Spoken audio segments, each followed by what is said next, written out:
Are you single and feeling out of the loop? Put away that mouse and get out of the house. Join In the Loop, Seattle's brand new activities club just for singles. Go to intheloopsingles.com today. Moving 92.5. Brooke and Jubal's second date update. The laundromat is a great place to meet women. Great place. Yeah. You don't even really have to talk to them. You just walk up, start folding their underwear. No. And it's always a conversation starter. Even if they're not there, like say they left the laundromat for a second and you see their stuff's done, you just start folding their undies. It's always good to probably sniff them, too. That's probably a nice move. Well, Well, you got to make sure they're clean, I guess. I'm assuming that's what Pete did to meet the girl that he met at a laundromat that's not calling him back. Pete, did you use the old I'm going to fold your undies trick or something different? A little different. Oh. Haven't gotten to the underwear part yet. thank God, Pete. Yeah. How did you meet this girl at the laundromat? Well, I'm doing the thing, poured some detergent in the machine, and then I hear this woman's voice say, "You're using way too much detergent." The disrespect. How upset were you when she said that to you? Well, I said, yeah, no, I've been doing this a while, so I'm fine. I never have a problem with my laundry. Thank you.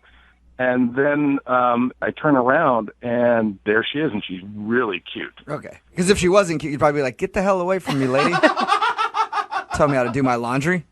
Yeah. You're like, you're cute. You're like, oh, well, why don't you just instruct me slowly how to do it in a soft voice? Yeah, so I didn't mind it when she was giving me advice. And then it occurred to me that she was maybe, I don't know, initiating contact. Not maybe. That is like a definite she's hitting on you, and she's looking for a way to get in on the conversation. All right, well, I'm not the brightest bulb on the tree. So, Okay. So did you finally realize, oh, maybe she's flirting with me and I shouldn't be pissed at her for critiquing? Yes, yeah. I told her that I'd start taking notes, and if she would continue, giving me a lesson, I was all ears. That's a ballsy move on her part. I give her props. Was she the one that then asked you out on a date? No. What happened was our laundry cycles were on the same, time frame. And I realized that, hey, rather than sit around here and watch the laundry dry, why don't we go down the street and grab a drink? That's a good idea. Nice. Yeah. Like- So you guys went down the street and grabbed a beer or something while you waited for your laundry to finish up. Yeah. Had a couple beers each, and it was nice, It was easier to talk in a bar. It was like a more familiar environment for me. So, Did you guys seem to click, though? yeah, totally. We, hung out there. Then when we went back to the laundromat, we kept talking, and I thought it was going well. Yeah. I don't know. She did give me her number. Okay. But then, all right, so truth be told, You stole her underwear. You stole her underwear. No, Jubal. You start with truth be told and you're around her laundry. I know exactly what you're about to say. No, I didn't make the underwear move then. What'd you do? Please that tell was me so at some dumb? point you got your hands on her underwear. No, Jubal. Get over the underwear, I Jubal. can't. Like, I don't know why you're so hung up on women's panties. Because what guy isn't? Yeah. Not all of us. She did. I did see it. It. It was Nice. very All nice. right. Sweet. Oh my God. Well, anyway, what I was about to tell you was that, we'd had a couple beers, and I thought I'd be funny, and, who knew there was laundry humor? Actually, there probably isn't, but I started making jokes about big loads of laundry and, oversized machines for extra big loads, and... So you were making like dirty jokes based on laundry terms. Pretty much the only one I could think of was the big loads. Why does that sounds Big even loads? worse. That sounds even more creepy than taking her underwear. I know I shouldn't have done it, but I had a couple of beers in me, and I was a little tipsy, and I thought it would work. I don't even really get the joke either. Don't explain it, Jubal. Yeah, Don't okay. explain it.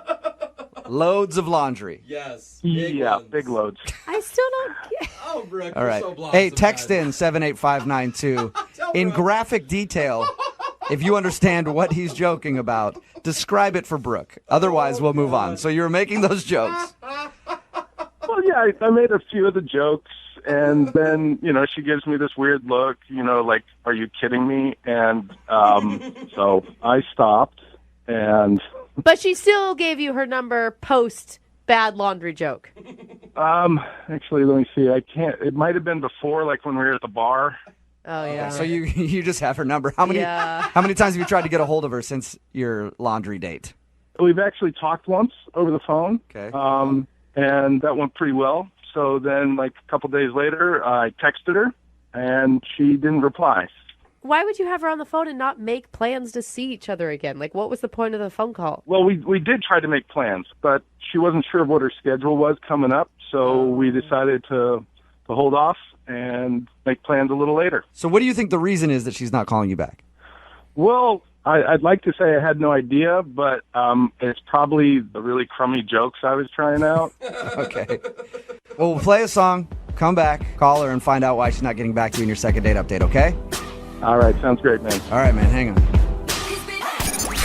92.5. Brooke and Jubal in the mornings. Second date update. If you're just tuning in for the second date update, Pete met a girl named Christy at a laundromat. They didn't really have a date scheduled, but they met there while their laundry was getting done and everything else. They went and had some beers. Pete thinks that she's not calling him back because when they got back to the laundromat, he was a little tipsy and was making jokes about, there's giant loads in there. Which I cannot believe what that means. That is disgusting. Yeah, we explained to Brooke what it means. And so he was making jokes like that, and he thinks that kind of turned her off, like maybe it was a bit much. Yeah. And I think your problem, Pete, isn't necessarily that you were joking about stuff like that, but you went with that instead of like jokes about things getting stiff with starch. You know? Dude, that's the comedy gold when it comes to laundromat jokes. Could have gone that route, Yeah. and I didn't. Would have worked way better for you, man. No. Yeah, exactly. Pete, I think that you could be the laundromat creeper and you're just not owning up to it at this point. I was just tipsy. I'm not weird, really. Yeah, Sure. right. Trust me, if you're making jokes like that at a laundromat to a girl you first met, you're creepy. Thank you. I'm going to dial the phone number right now, see if we can get her on the phone and find out if that is the reason why, though. You ready? Yep. All right, here we go.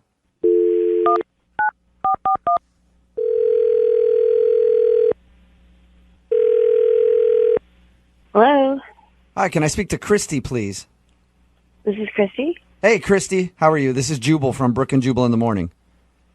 Sorry about being so spirited in the, hey, Christy, I didn't mean to freak you out there. How are you doing? No, who is this? This is Jubal from Brooke and Jubal in the morning. It's a radio show. Oh, why are you calling me? I'm calling you because you recently had an interaction with one of our listeners, and they emailed us to see if we get a hold of you. Oh my God. And I say interaction because this is less of a date and just more of like you met a guy and he really likes you and is wondering why you're not calling him back. His name is Pete. Oh, yeah. You two bonded at a laundromat. Yeah.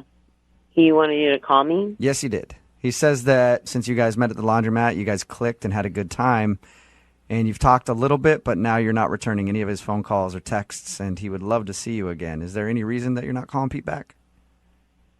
Oh, I don't think there's a connection. That's a nice way to put it, you know? Let me ask you a question then. So you don't think there was a connection. Was it the jokes that he was making after you guys got back from your little break to go get beers? Kind of off-color jokes. I mean, it was definitely like it didn't help him. Yeah, no kidding. I just got a weird vibe from him. Did he come off as creepy? Because when I found out what those jokes were, a guy you just met, that is nasty. Well, it's more that I don't know him. I mean, like, everybody tells dirty jokes. Right. And it's like, especially when we start drinking. But then I went home and I did a search for him on my computer and everything changed. Whoa. Oh, no, he is creepy, isn't he? What did you find online that made you change your mind? Now I'm really curious. Nothing. What do you mean by that? I mean, he's a vapor. There is nothing about him. It's weird. Everybody has something about themselves. Wait a minute, online. you're saying, like, I thought for sure you were going to say, I found a record where he's not allowed 15 feet near schools or something. You're saying that you are upset that you couldn't find anything at all. I'm saying it's weird to not have any presence on social media or anything. Oh, it's so weird. So he didn't have a Facebook, a Twitter, Instagram, any of that? None. And that weirds you out. I feel like I can't trust a person who has zero presence on the internet. And so I actually asked him, do you have a Facebook? And he said he didn't. And that's when I'm done with him. What? Whoa. Wow, that quick. So that's all it takes with you is to not have a Facebook, and you don't even have a chance, huh?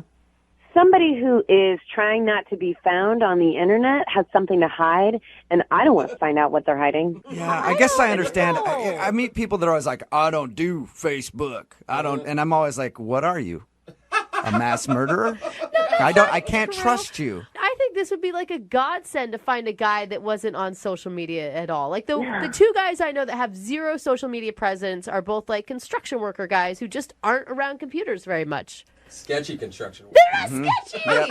They're burying bodies. They're burying bodies out there. Even construction workers go home and get on Facebook and say, They have what's better up? things to do with their time. They're not wasting all their time on social media and stalking people. Like I said, burying bodies at the construction site. That's what they're doing. See? I'd like to find out what he's hiding. Aren't you a little curious? No, I don't want to know at all, and I'm worried about it now that we've talked about it. Do you really think like he's a killer or something? Like what do you think He could might be. All right, well, I mean, he hangs out at laundromats. that is true. He hangs out at laundromats, doesn't have a Facebook. The guy clearly cannot be trusted. I do appreciate you telling us why you won't call him back, but I do need to let you know that Pete is actually on the other line listening and would love to talk to you. Seriously? Yep. Say hi, Pete. That's the reason you didn't call me back? Look, I'm sorry you had to hear that, but it's obvious you're hiding something if you don't even have a Facebook or, I mean, I just am not interested. If you want to get to know me, talk to me. That's how you get to know me. Well, I mean, we did hang out, and what I found out about was how big a loads you think you have. So, I mean, I just think that's why don't you have a Facebook then? I don't have one because I don't believe in Because you're hiding something. No, I just don't think my opinion matters that much in the greater scheme of things. So why should I, blab it about? You don't think your opinion matters? Well, I mean, you look at most of the stuff on Facebook, and, it's like people are posting things that really don't matter in the big scheme of things. How do you know what people are putting on Facebook if you don't have one? You're probably one of those weirdos that has a fake account and just watches everybody. Pete, are you one of those weirdos that just watches people on the internet? No. Are you hiding anything? No. Are you married or something, Pete? Or, No, I'm not married. I don't know. You're hearing from Pete right now. The reason he doesn't have a Facebook is he just doesn't like it. It's the 21st century. If you don't have a presence online, you're hiding something, I'm done with this. What? Oh, did she hang up? Yeah, she's gone. Hey, Pete, you still there? Yeah, I'm still here. I'm just... That was strange. Yeah, she seems to have a little bit of a complex about people not on social media. Yeah. So you're not hiding anything? No. I mean, I'm not telling everything either, You're not, what is that? Yeah. What do you mean by that, Pete? Now it does sound shady. Everybody has secrets, right? Yeah. That's part of being a human being, and not everything in my life is everybody's business. Okay, why are you sounding creepy again, He man? does sound like Sketchy Pete right You now. do. If I was dating Christy, I wouldn't be dating exclusively. Let's put it that way. Okay. You're still rambling Pete, and you're not helping your case at all. Sounds bad. You trying to explain why you don't use Facebook is sounding creepier and creepier by the minute. See, this is why social media is not good. If you post anything, the other women you're dating, get the wrong idea. Yeah, get the idea that you're cheating on them. So Christy was right. So Christy was right then, Pete. Oh my God. What's wrong with dating multiple people? It's fine if you're honest fine, with yeah. them, but it's like you're hiding it and then hoping that they don't meet the other person. Like, No, if I was dating exclusively, I'd tell somebody that, but I don't. I don't date exclusively right now. But Christy was right. You are hiding something. No, I'm not hiding it. Yes, you are. You just admitted to it. Well, she didn't ask me. All right. Brooke and Jubal in the morning. Text in at 78592 that says, this girl is crazy. Sometimes people don't have Facebook because they choose not to be a part of the drama that it brings. Wow. It's Brooke and Jubal in the morning. Talking about the second date update. Pete wanted us to call this girl named Christy. He thought he wasn't getting a call back because of a very bad joke he made when they first met at a laundromat. It involved a joke about having big loads. okay. And he thought that's the reason she wasn't calling back, but that's not why she wasn't calling back. She wasn't calling back because she looked him up online, like most people do after they meet somebody, and found that he didn't have a Facebook. So she knew that something was wrong, and he was a serial killer or worse. I feel like I went through so many emotions here because then I was like, well, you're crazy, lady. I mean, that's ridiculous. But then at the end, Pete was all weird and like acting like, well, I'm not telling everything and I wouldn't be dating exclusively. Yeah, Pete didn't want to have a Facebook because he wants to date around and doesn't want people knowing that he's dating around, I guess. Yeah. So he still is hiding something by not having a Facebook. That's why I don't trust people who aren't on social media these days. I agree with you, Jubal. I don't. You have to have at least one, at least Instagram or Twitter. Even my grandparents are on social media. Are they really? Whoa. Yeah. That's where I draw the line. That's impressive. I know. They friend request me, and I always deny it. Like, no. I just want it to be Granny in a bikini on a beach taking selfies. Yeah. So if grandparents are on Facebook and you're like young and not on there, then what is wrong with you? Oh, I'm come always on. like, you're hiding something. It's the same thing when I meet people who still have a flip phone. Yeah, what are you doing? What is your deal? All right. You feel like it's some sort of like throwaway phone and they're making deals on the Yeah. side. Yeah. Remember, if you want a second date update, all you have to do is email the show, and we will call the person who didn't call you back. Young Jeffrey's Song of the Week, Yes. just a little ways away at 8:10.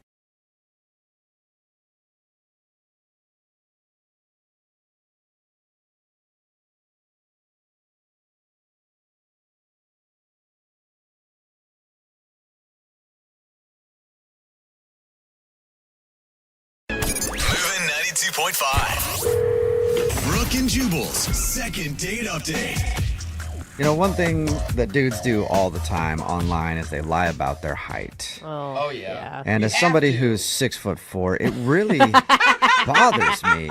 You know, it's like nobody ever believes you when you so say weird. things like that. I wonder why. And Nathalie, who's on the phone for a second date update today, I guess she runs into that problem a lot. What's up, Nathalie? How are you?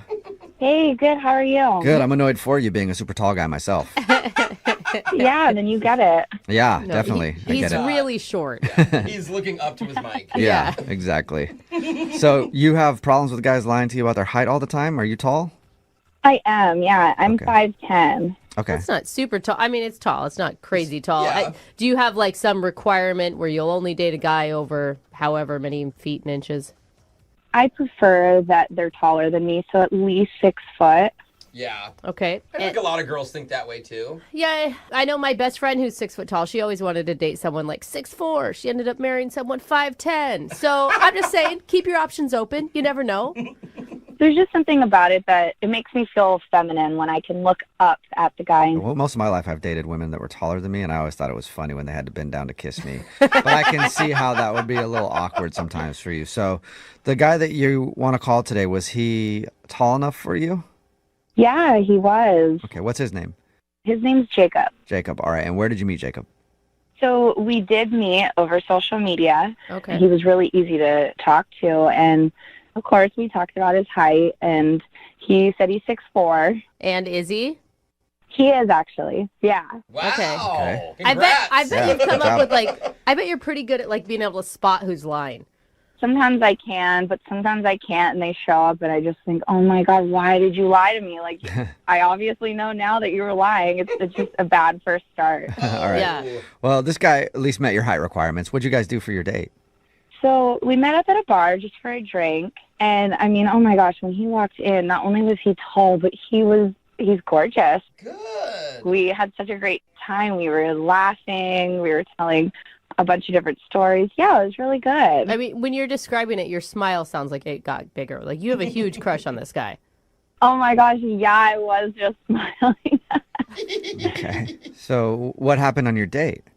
I mean, it was going great, and they had some line dancing that they were playing on the TVs, and we just started talking about line dancing. I told him how good I was at it and that I loved going line dancing, and in fact, he actually likes to line dance and has gone before. Really?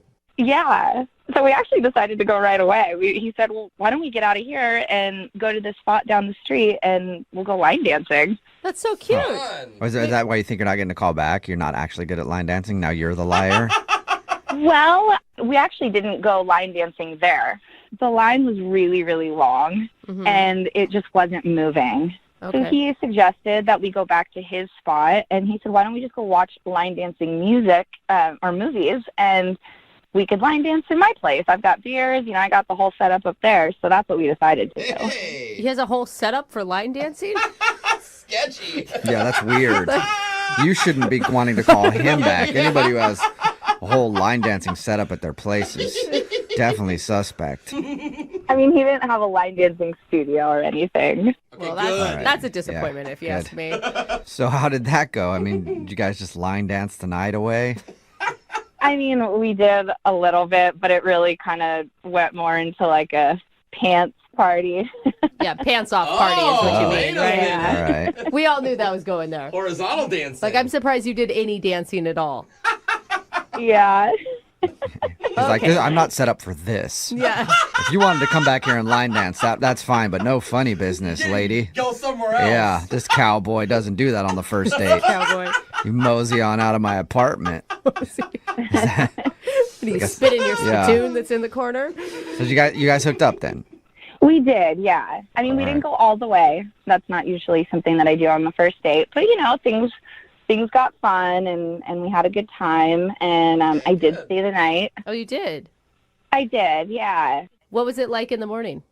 Wonderful. I had to get up in the morning pretty early, so I kind of scooted out, but he made sure to get up and walk me to the door, and everything seemed fine. So I was really excited to, talk and go on another date. Okay, so everything was good. You can't think of anything that went wrong? I mean, I did think, well, maybe was I a little drunker than I thought, and I wasn't that great at line dancing? I don't know. Or maybe he's just a guy that likes to hook up once and then ghosts you, which I think is not very cool. Yeah. So, I mean, if that's the case, honestly, I will put him on blast. I think that that's rude. I think it's not cool to just ghost someone like that, especially if it's just you're trying to get, like, a hookup out of something, if you're that kind of guy. What do you mean by put him on blast? Like, out on social media. Like, I'll call him out. Okay. You're like going to Yelp review him or something. If I could, I'll do that too. Yeah. All right. Well, we'll play a song and then come back and find out if something did go wrong with your second date update right after this, all right? Okay, cool. Thank you. All right, hang on. Moving 92.5. Brooke and Jubal in the mornings. Second date update. Well, howdy, partners and partnerettes. Cow folks and cows folks. looking to get poked. No. Whoa, okay. I don't know. I'm not very good at country stuff. But anyway, Nathalie is on the phone for a second date update today, and she wants to call this dude named Jacob. They went line dancing because they're both big fans of line dancing, I guess, and they actually weren't able to get into the place they wanted to go to. So they ended up going back to his place because he said, I'll throw on some country music videos and we can line dance together in my apartment.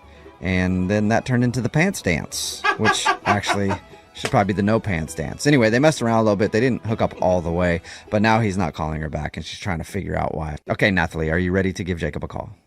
Yeah, I am. I just want to figure this out. I want to know if it was something I did because I want to correct it. It's really hard to find tall guys. Yeah. She's so desperate. She's like, I don't even care what his personality was like. But you really liked this guy, and it does seem from your description pretty baffling as to why he's not giving you a call back. Yeah, I have no idea. Okay, well, I'm going to dial his phone right now and see if we can get him on the phone if he's not out doing ranching around. Ranching? You know how they do it, the cowboys with their lassos and whatnot. So if he's doing that, then he's probably busy, but if not, then we'll get him on the phone, okay? Okay. All right, here we go.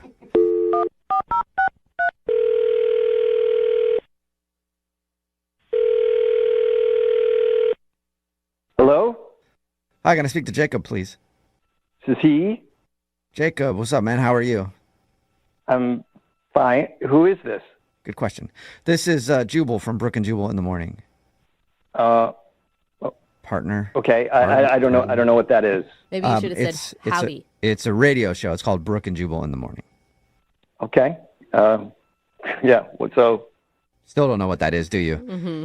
No. All right. The reason I'm calling you today is because we do a segment on our show. It's called the Second Date Update. That's where if you go out on a date with somebody and then end up not calling them back after, they can email us to get you on the phone and find out what happened or what went wrong, basically. And we got an email about you from this girl named Nathalie. Oh, okay. Starting to make sense now or no? You need a little more explanation. No. Yeah. What? Okay. No, yeah, what? So you went out on a date with a girl named Nathalie, right? Yeah. Yeah. Well, she told us about your date and said that she thought everything went great, but now you're not calling her back. Oh, my God. And she wants to know why. That's why we're on the phone. People do this?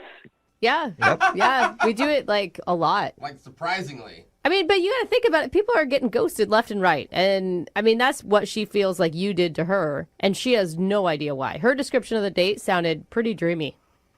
Why don't you guys just tell her that, you couldn't get a hold of me? We don't lie. Okay. Thank you very much. Can you give us any kind of reason, though? I mean, it'd be better if we could at least tell her we got some sort of answer from you. She was cute. I mean, it was a fine date for most of it. Yeah, the way you describe it doesn't sound like it, though. No, I mean, we were having a good time. She's cute, and we have common interests. And yeah, it sounds like you should never call her again. Well, okay. It's just something happened during the night that just freaked me out and just doesn't seem like a good fit. It's like nothing personal. It's just not for me. Okay, so if it's nothing personal, just not for you, why don't you let us know so we can tell her? 'Cause she really liked you. She's just like curious. Well, she pulled out a gun on me. Whoa! What'd you just say? Nothing, but no big deal. I think that's No a good big deal. reason. She just pulled a gun on me? Oh my Like a real God. gun, not like her finger and thumb. No, yeah, a real gun. Huh? We were waiting in line to go to this line dancing place, and everything was going great till then. And then all of a sudden she's like, "Oh, we can't go here." Okay. And I thought maybe like her ex was in line or something. Yeah. But I was like, "What is it?" And she pointed to the sign, and it said, "No guns." Okay, and you're like, At first, I thought she was like pulling my leg. right. But then she reached into her purse and, sort of discreetly pulled out this gun and like pointed it at me. Whoa! All right. She said you ended up back at your place. Is that how? She's like, take me back to your place Get right in the now. car. Yeah, we're leaving. No, I mean, I don't know. That was probably my bad. Like, you do things like when you're. So Okay, she, wait, so hold she, on, she though. pulled out the gun and pointed it at you. So she was like showing me the gun, and she just like covered me with the barrel. See, I grew up with guns. My dad hunts. I grew up hunting. I don't own any guns anymore, but like the way I was taught is you treat every gun like it's loaded, and you never point a gun at anything you don't want to destroy. Yeah, I was just going to say, Yeah. someone hasn't taken gun safety because you would never do that. Yeah. So when she covered me with the barrel, I like flinched and shifted out of the way. And I thought you were going to say another SH word, which I would have done in my pants right there, too, if somebody pulled a gun on me on a date. So, wait, I mean, like, I just don't get how you went from that being so scared and then immediately inviting her back to your house, though. yeah, I mean, I just freaked out, and I was like, I should probably get home. And she was like, yeah, okay, we can go home. Oh. So it was less of an invite from you to go back to your place and more she just kind of invited herself, and then she has a gun, so you're going to let her come over. What are you gonna say? Yeah, well, and she said this other thing, like when it happened, she was like, don't freak out. I'm not going to shoot you unless you piss me off. Unless you piss me off. Whoa! All right. I mean, I'm assuming that's a joke. I don't know. Then it like my gut sank. And so when she invited herself over, I didn't say no. Yeah, And then she was understandably. there, so you had to make out with her. I mean, I get it. You don't want to make her mad. Oh, come seriously. on. I mean, we did stuff, but I wasn't that into it. Oh, no. Yeah, that's happened to me a lot when someone's holding me at gunpoint. I will do anything. But it's a fun game sometimes if you embrace it. Anyway, hey, Jacob, thank you for being honest, man. I appreciate it. Now I need to be honest with you because Nathalie is actually on the other line listening and wants to talk to you. What? Yeah. Nathalie's on the other line. Nathalie, are you there? Yeah, I'm here. Is there any reason why you didn't bring the gun up to us when we first talked to you? Honestly, it was like 30 seconds of our date. Like, it wasn't a huge big deal or anything. So I just didn't even think about it. Yeah, well, it may have seemed like 30 seconds to you, but it felt like that gun was on me forever. Jacob, I told you it wasn't even loaded. I mean, a girl's got to protect herself, doesn't she? But no. Who are you protecting yourself from? I mean, I'm a single lady out. Like, you never know what could happen. Things happen out on the street, and you just got to be prepared. But it sounds like you don't even handle it correctly. Like, I would recommend maybe mace. Yeah, I mean, I do have mace as well. I have guns, and I have a couple other things that I can make sure that I protect myself with. What size is your purse? You carrying around a sword? Like I said, a girl's got to protect herself. You know, I don't see anything wrong with that. Okay, but maybe like when you're out by yourself, but you're out with people. You're not like right. Yeah. Listen, Jacob, I don't know you. It was our first date. You never know what's going to happen. And at the end of the day, if something were to take place to both of us, then I could protect you. She's right. Okay. Yeah, I just don't get bringing a gun on a date. That's. Listen, I'm licensed and registered to have and carry a concealed weapon, and Great. I think that that's Great for okay. you. And it sounds like, It from is. what you're saying, you've been around guns yourself, too. I mean, why are you so scared around them? Because you're pointing them at him. Yeah, waving around. I mean, it sounds like you're not handling it right at all. I think he's being dramatic. Yeah, it sounds like it. Yeah. You know? God. Yeah. So God. sensitive. You know, gun pulled on you one time and you want to go out again. I mean, jeez. Yeah. Jacob, would you like to go out on another date with Nathalie? We'll pay for it. If she leaves the firearms at home. Yeah, that's a good rule. Was that a good Is Is that a yes or a no? Are you feeling scared to answer at all? I just don't have a good feeling about. If she wants to carry a gun, like that should be her thing, and I don't want to like tell her that she can't bring a gun on a date, and then like feel like she's doing that for me or resentful. You know, Well, that's nice. I just think it's not a good fit. He's not trying to, he doesn't want to change you, Nathalie. I had a good feeling about you, but now that I'm hearing all this, I actually think that's probably better anyways. You couldn't even face me to tell me that about the gun. I mean, come on. Oh. And I'm definitely still putting you on blast. Oh, whoa, hey, Why? yeah, that sounds like a threat right there with what we just talked about. Yeah, I wouldn't use that choice of words with a gun. On blast, like with a gun? What are you talking about? I'm going to do a blast on social media, you little b****. That's what I'm going to do. What? All right.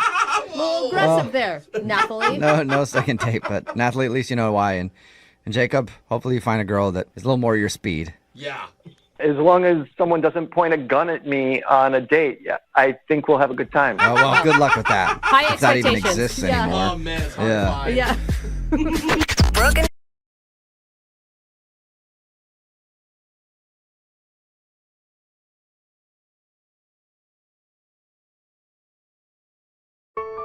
We got an email from a woman named Lisa who says she recently got asked out by a really cute guy, set up a date, but never actually went out on the planned date. Okay. I feel like I set up dates a lot and we Yeah. never happens. Yeah. This is common. In the email, she didn't say the name of this guy, but Lisa, you say cute, charming man, never went out. I'm assuming it's me.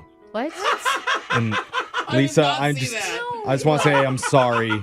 I guess I was just busy, or maybe I forgot. I don't know. But will you forgive me? There's only one cute, charming guy in the whole city. That's the only Yeah. one I could It's think you, of. yeah. Uh-huh. I'm so sorry, Lisa. Oh, my goodness.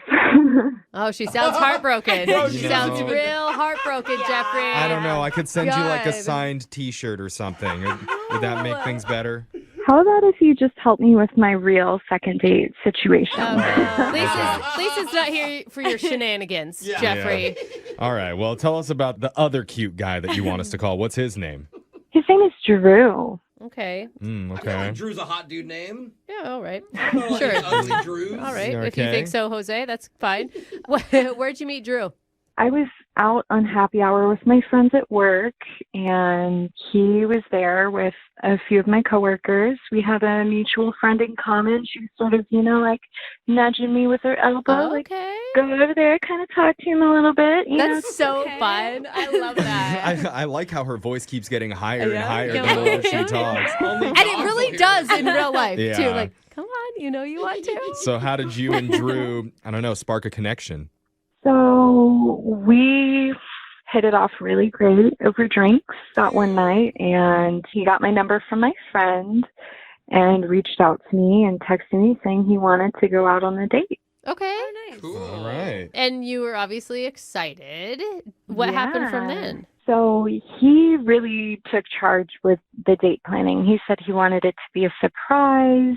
Oh, fun. And I think maybe my friend was sort of like giving him some advice on some things that I liked. So I think they were like in cahoots. Oh. I know. You like people in cahoots. It's a good sign. Cahoots are fun. Yeah, it means that this guy is really interested in you. Okay. So what happened? Yeah, the day came, and I totally forgot that I already had another obligation with my family. Oh. So every third Friday of the month, we have like a pizza board game night, and it's something we've been doing for years. And now that my brother and I are both out of the house, like it's a good way to connect with our parents. And, That's cute. Yeah, that's awesome. I mean, but you can ditch mom and dad if you do it every month, right? Like you can ditch one Thursday. Actually, no, I can't because it's sort of a mandatory thing. Like I've never missed one, and I think that they would be really hurt if I didn't show up. Mandatory family game night. Guys, it's like Christmas. It's a mandatory thing. Okay, So well, if consider mom it and that. dad are still paying for your car insurance, I guess. Mandatory doesn't go with fun to me. Listen, I'm close with my parents, and I 1,000% agree with you. This would be something I wouldn't want to miss every month either. Did you reschedule with him? I explained the situation, and he was honestly like super cool and open about it. He was like, if you really want, like I can just come with you. And I was like, I mean, that's kind of a lot for like a first date, you know? Wow. Yeah. Wow. Oh, he wanted to actually go to the family game night? He was totally open to it. I told you, this guy is so into her. I was going to say, I mean, I love families. I'd be down too. I don't know. For a first date? I don't care. It's a lot, but I don't know this guy. More people for me to talk to. Yeah. Okay. So what did you say to that suggestion? Well, before I said yes, I had to ask my parents. And they were a little reluctant at first, but I think they came around to the idea after I explained to them sort of how he is. I'm laughing. I'm Wow. imagining Yeah, your dad's like, well, how old is this gentleman? I know. Yeah, he's I would asking like to speak to permission. his father first. Get him to sign a permission slip from both of his parents and bring it back to me, dated and notarized. Oh my God. That's a lot, but okay. So, You got to do what you got to do. right. So it happened. Yeah, so he met me over at my parents' house. Wow. Okay. I mean, that's commitment. It shocks me, but you think... Jeffrey's so uncomfortable because I he's am. thinking about bringing someone home to his mom, Oh, anybody. Oh, my bro. God. who's a lot. His mom's a lot. I'm breaking out in hives thinking about it. But so I guess tell us how things went with Drew with your family. I feel like everybody was getting along super well. We were laughing, had a couple glasses of wine. That's awesome. Perfect. I feel like it's hard to be romantic, though, on a first date Yeah. when the parents are there. Like, you can't But- do but anything sexy. That I is think true. I think that part of your expectation shifts, right? Like, so now it's more about getting to know somebody and getting to know their family. Family mode. Not necessarily like Exactly. trying to grab her boobs in Yeah. front of her dad. Okay, yeah. Nobody- Skip right to the boring Yeah. part of the Right? relationship. In the middle of charades. By the way, your butt looks so good. Okay, but keep going. Things are going well. So we ended up doing like a truth or dare card game. Oh, that's and- With your family? that could be dangerous. Yeah. yeah. Not like Cards Against Humanity or anything. What kind of truth or dare questions were asked? Well, there was a dare card that he pulled, and it was to box the person sitting right in front of you, which was my mom. Why is that a card? Was it awkward or was it funny? Yeah. I think a little bit of both. Why? Because What your happened? mom got up and punched him in the face? Or? Yeah. I think my mom got a little too excited because she ended up like knocking him down. Oh! Whoa. Oh, she clocked him? It popped him in the nose? Yeah. Did he cry? Was he bleeding? Mom tagged dad in and he finished him off. It was a whole family of it. Okay, I know. okay. You guys. Yeah, I know. I'm getting carried away. What happened? He's on the ground. What happened? He got back up and... So he got back up and he just brushed himself off and he was a super great sport about it.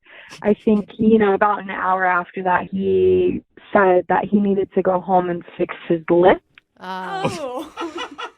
It was just busted open? I'm sure. And your parents didn't even want to, help him clean it up. They were like, that's what you get on family pizza night. I mean, your mom felt bad, right? Your mom had to have felt bad. Yes, we're making fun of it. Of course she felt bad. I warned him it was his own funeral. I don't think that he meant that you meant literally. Yeah. It's like a figure of speech. I see what you're saying. In a Really way, he tested punched him. himself in the face. Oh. So he went home an hour after that. And what? Have you spoken to him since? We've texted back and forth a little bit, but it's not like the same enthusiasm. This is boring. Okay. Oh, I okay. mean, we know why, Yeah, right? there's no that mystery Yeah. at all. Your mom beat him up, and that's why I would never call you back And either. it's very emasculating It very to get much beaten is. up by the Thank mom. you. Well, we should ask you. I mean, Lisa, can you think of any awkward moments on the date where maybe things kind of got out of Dumbest thing you hand? ever said, Jeffrey. She's like, no, can't think of Yeah, I one. can't think of anything. It was weird. Well, okay. Here's what we're going to do. We're going to play a song. We're going to come back. We'll call Drew for you and try and get you your second date. Okay, Lisa? Okay. Okay. Nice girl. There is a darkness behind her, I can tell. Well, hold on. We'll do it right after. If you're just tuning in for the second date, we're on the phone with one of our listeners, Lisa. She took a guy named Drew to her family's pizza game night, and this never happens. Yeah. No, it But doesn't. we actually have audio from their what? first date. Do we? Are you being for real? Yeah, let's listen.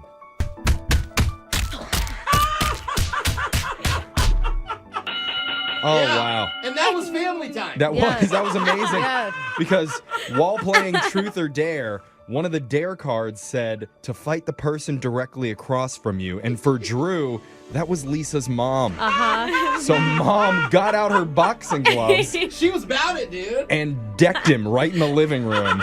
But Yeah. then, an hour later, Drew decided it was time to probably leave and fix his bleeding lip. When the swelling and pain kicked Right. in. Yeah, so that's kind of how the night ended. Aw. You know, And Lisa isn't 100% sure why he's been avoiding her That's the since. funniest. Your mom beat him up. I cannot say that enough. It's very obvious. Yeah, is this something that happens frequently for you, Lisa? No, I've never had this happen before. Oh, only the special Yeah. guys get this treatment. Hey, Yeah. we can spin it that way. Yeah. I mean, the thing is, in Lisa's defense, your family sounds very fun, very competitive, okay? Maybe a little too competitive. And, it just sounds like he got scared off. Yeah. If I was going to Yeah, say it in a totally. nice way. In all honesty. Yeah. I just really hope that I can convince him to come on another date with me, maybe without the family in tow. Yeah. Yeah. I think definitely without the family. But is he cuter to you when he's conscious or unconscious? That is not funny, Jeffrey. Oh, no. No. Okay. I'm just asking. Well, maybe it's time for us to give him a call and see what he has to say. You ready to do this? Let's do it. All right. You're so kind. Give me I another know. sucker punch to him, by Here the we way. go. I'm going to dial the number right now.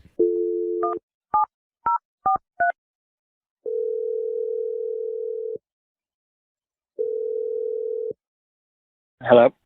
Hey, I'm looking for Drew. Yeah, this is him. Hey, Drew. How you doing? My name's Jeffrey from the radio show Brooke and Jeffrey in the Morning. You have a second to talk with us? What is this about? This is about a segment that we do on our show called A Second Date. Have you ever heard of that before? No. What's going on? So here's how it works. If you go out on a date with somebody and afterwards, if that person isn't calling you back, you can email us and we'll reach out to your date for you to figure out the reason why they've been ghosting.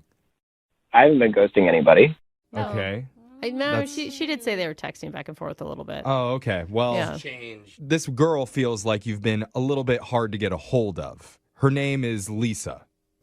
I remember Lisa. Okay. Yes. And her family. Yeah, yeah. We heard about her family. Yeah. You heard all about that? She told us some of the details of what happened at Family Pizza Night. And I gotta say, props to you, man. It sounds like you were really into her if you're willing to go to a family fun night at her parents' house, like, especially last minute. Yeah. I mean, when she brought it up, it sounded fun, but it didn't turn out fun. Yeah. Which part of the night would you say was the least amount of fun for you? Probably the punching me in the face. Oh. When her mom punched you?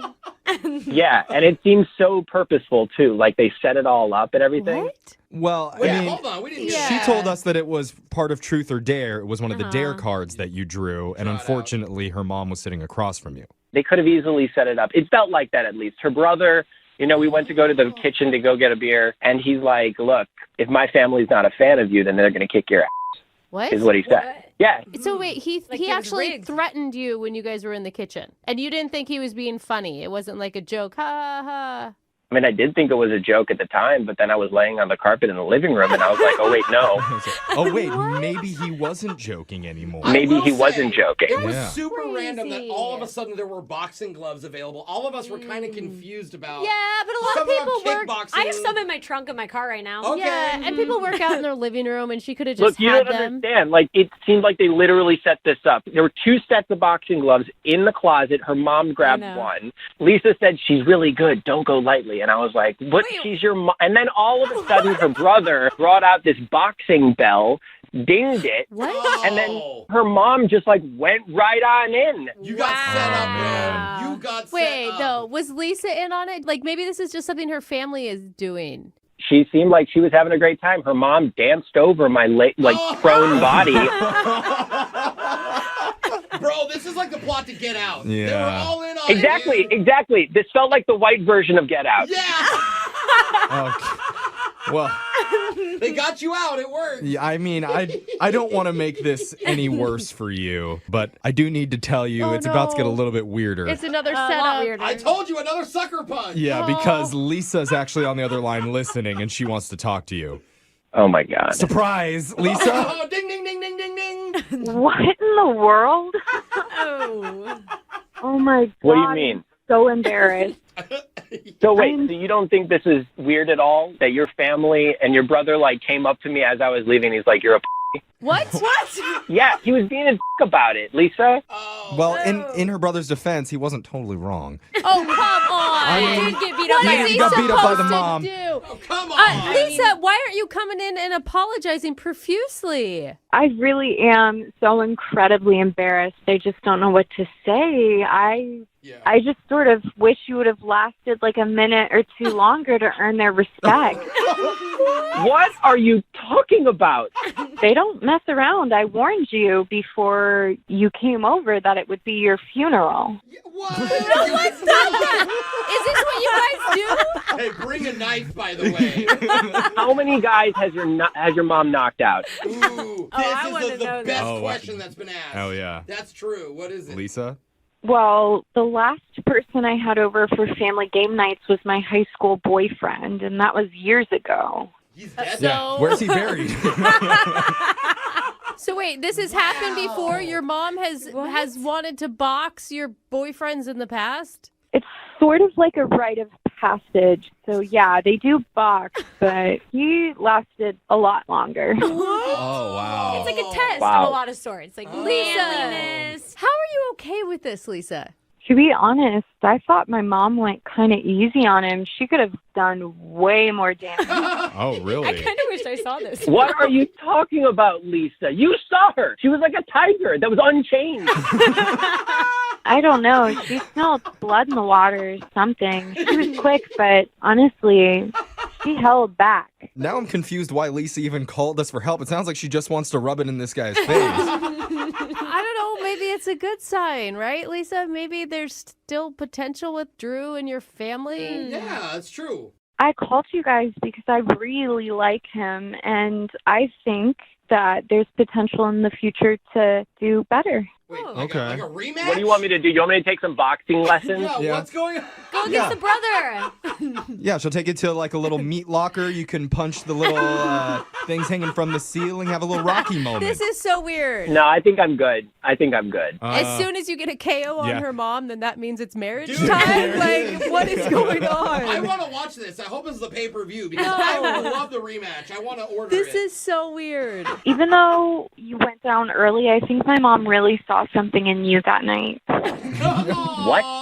That's good. Yeah, blood and fear. I think she really saw potential for you and like a future for us. And I think, maybe if you take a couple boxing classes with her, you'll improve. Rematch. All right. Rematch. Well, in that case, we would love, Drew, to offer to send you out for a rematch with Lisa's mom. No. We need to get a date. Let them go on a date This without is the a mother. date in Lisa's mind. We'll send you out with Lisa one more time and we'll pay for it. What do you say? On God's green earth, I will never do family pizza night again. Okay?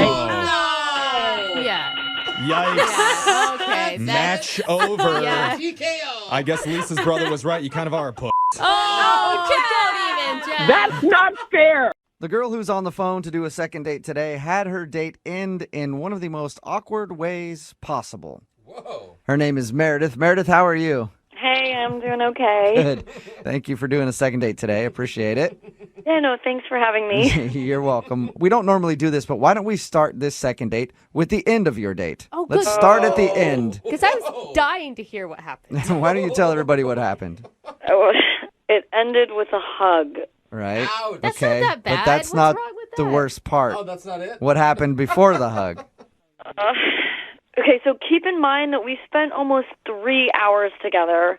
Okay. And he said, it was nice meeting you, but the entire time of our date, you've actually been calling me Matt, but it's actually Mike.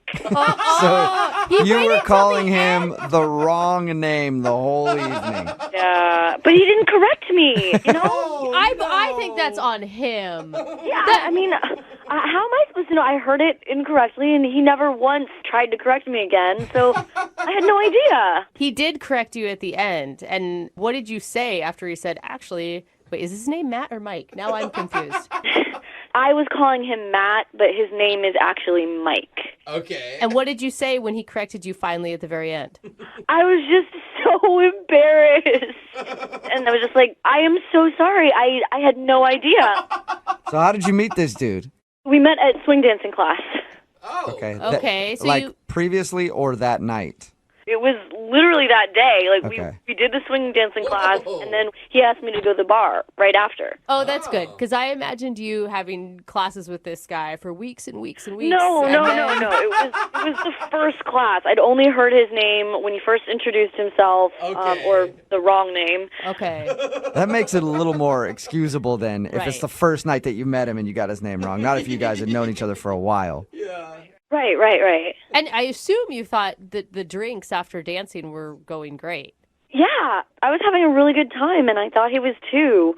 I was hoping that, the night would just keep going on. Maybe we could do something after, or, get another drink or something. But he ended up saying that he had to go because he had work the next day. So, I don't know. I thought he was really enjoying himself, so I was a little bit disappointed. Other than the name stuff, what did you like about this guy? Why do you want to do a second date? When I first met him, he just seemed really, goofy, and he said something really funny. When I first showed up to class, I looked around, and I was the only person who wasn't in a couple. I was the only single person. I mean, I was pretty sure that there'd be other people there, but it was just me and him, so they immediately matched us together. And he cracked a joke. He made me feel less embarrassed, and he was just like, maybe we should just get married and make this less awkward. Whoa. That's a new joke. Yeah, he was really funny. It was just, it made me feel a lot better about taking the class. And, for a guy who has such a great sense of humor, it just seems really weird that would, be the reason that he hasn't texted me back anymore. Was there any other awkward moments that you can think of at all? There was one other, slightly awkward moment. But again, it was, closed with a laugh, you know? What was it? like midway through or so, I was feeling this connection with him, and I'd already had a drink, and I'm a lightweight, and I sort of blurted out like, "Oh my God, you remind me of my dad."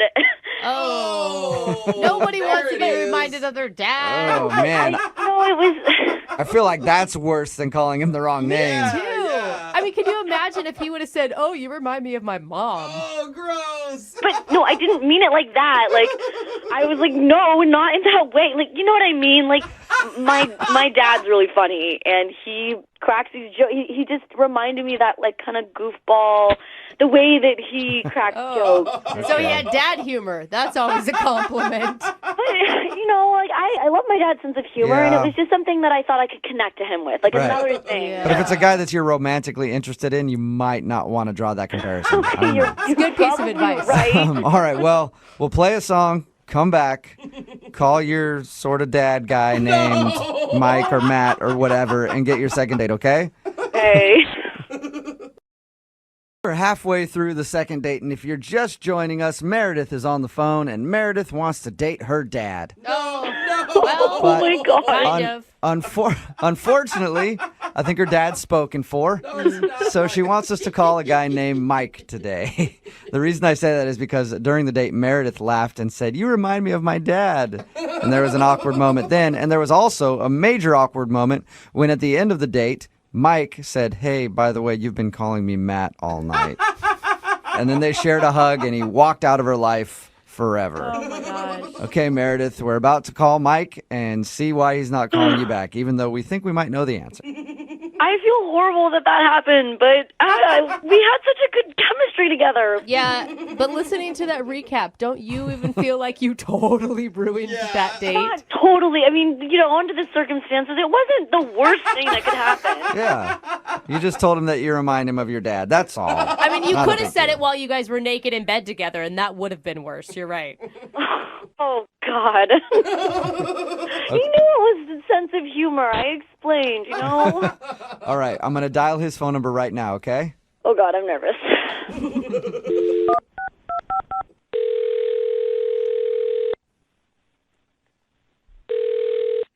Hello? Hi, I was looking for Mike. This is Mike. Hey, Mike, how are you? My name is Jubal, and I host a radio show called Brooke and Jubal in the Morning. Wait, who are you? My name is Jubal, and I host a radio show called Brooke and Jubal in the Morning. I'm calling you today because we actually got an email about you from one of our listeners. Okay. Her name is Meredith. Oh, my God. And you met Meredith at a swing dancing class, and then you guys went out for drinks after.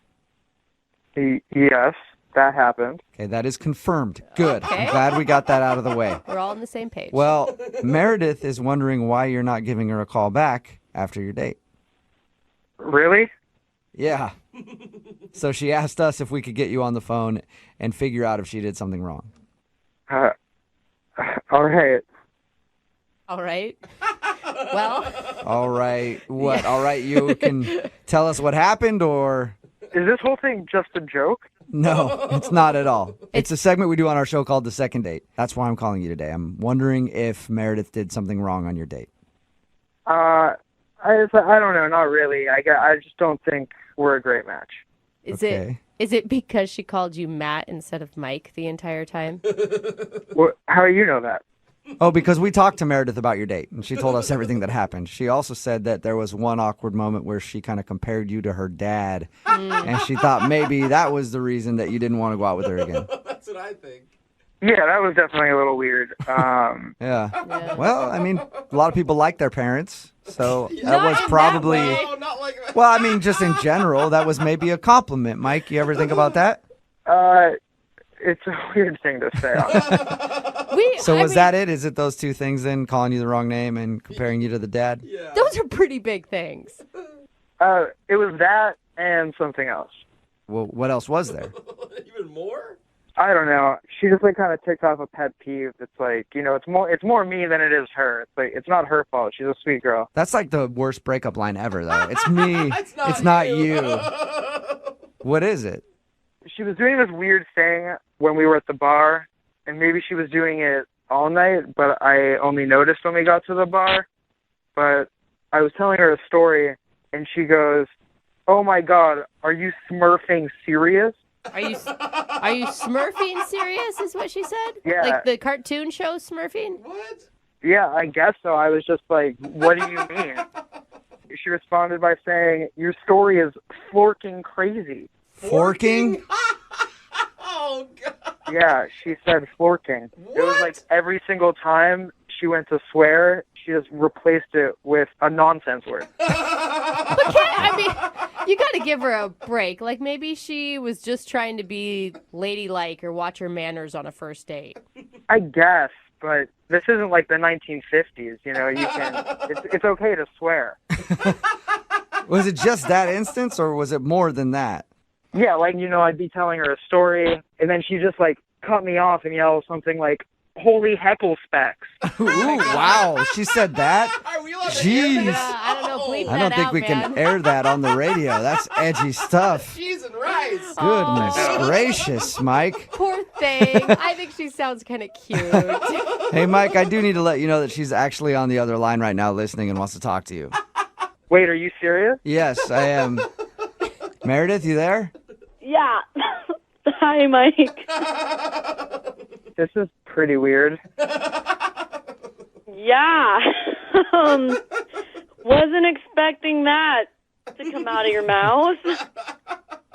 Expecting what to come out of my mouth? Holy heckle specs?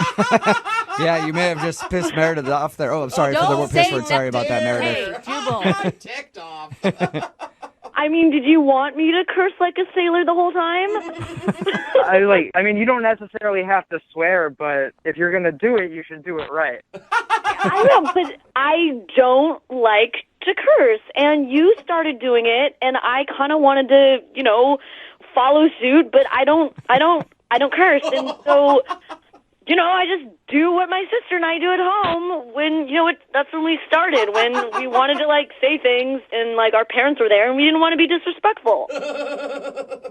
But it just kind of makes you sound really immature.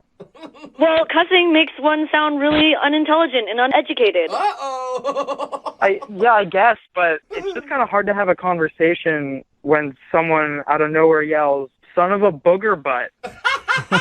Dude, that's creative. That's any better than son of the other B word? Like, that's jarring to me. So, I mean, it's just, I thought you seemed like you had, like, you know, a fun sense of humor. So, like, we laugh about it all the time. Even our parents laugh about it because it's funny. Like, we make stuff up. We're creative about it. And it's, oh my gosh, it's something funny. Maybe your parents think it's funny, but, like, honestly, to me, it was like having a drink with a kindergartner. Wow. So it's like, I know I remind you of your dad, but, like, I'm not your dad. Maybe, like, your dad thinks it's funny, but, like, I don't know. Like, you can cuss in front of Mike if you want to, Meredith. I think that's what he's saying. But I don't want to cuss. Like, I mean, I know I have freedom of speech. I can say whatever I want. I just don't like saying it. It's not polite. Okay. It's not ladylike. And it was the first date, so I'm not going to, you know, bring it out. Yeah. I think she has a really good point, Mike. I mean, you can't get over some stupid phrases like holy ravioli or whatever she was saying. Brooke. I mean, I cuss like a sailor, but, you know, to each their own. I mean, yeah, exactly. I do each their own, but I'm just not into it, I guess. You know, I kind of want to feel like I'm talking to an adult. You know, especially if it's like someone that I'm going to, you know, potentially be in a relationship with. Mike, maybe you want to reconsider. Maybe she can tone down the nonsense words or whatever, and you guys could go out again. Would you like to go out on a second date with her? We'll pay for it. I maybe if she agrees not to, I can't believe I'm saying this, but if she agrees not to use that kind of language. I can't believe you're saying that. Meredith, can you watch your mouth? She doesn't hold her tongue. Can you watch your mouth to go out with Mike one more time? I mean, yeah, I honestly don't really do it with other friends. It's just something that my sister and I did, and then, like, Meredith, the trauma with the dad. Yeah. I think you should just own that you were the offensive one on this date for probably the first time in your life. I'm sorry, Mike, not Matt. Would you like to go on a second date with me? if I tone my language down. Sure, let's give it another try. All right, nice. A successful second date. Congratulations, you guys. Thanks. Thank you so much. You're welcome, you guys. Go out, have fun, and then snarf all night long. Just snarf till your hearts are content.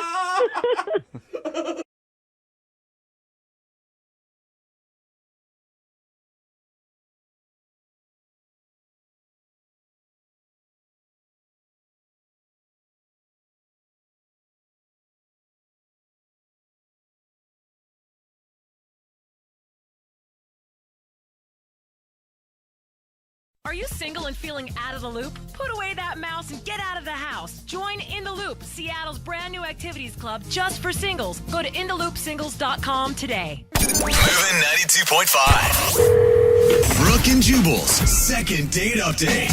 Creepy or not creepy? Somebody reading poetry to you on a first date in front of a big crowd.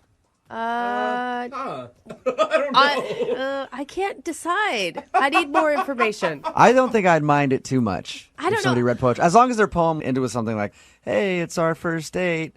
Let's have good luck. Maybe we can go back to my house and I guess I don't even know how you'd end that. Procreate. I guess I don't know what you'd rhyme that. I can't even think of what you'd rhyme that with at all.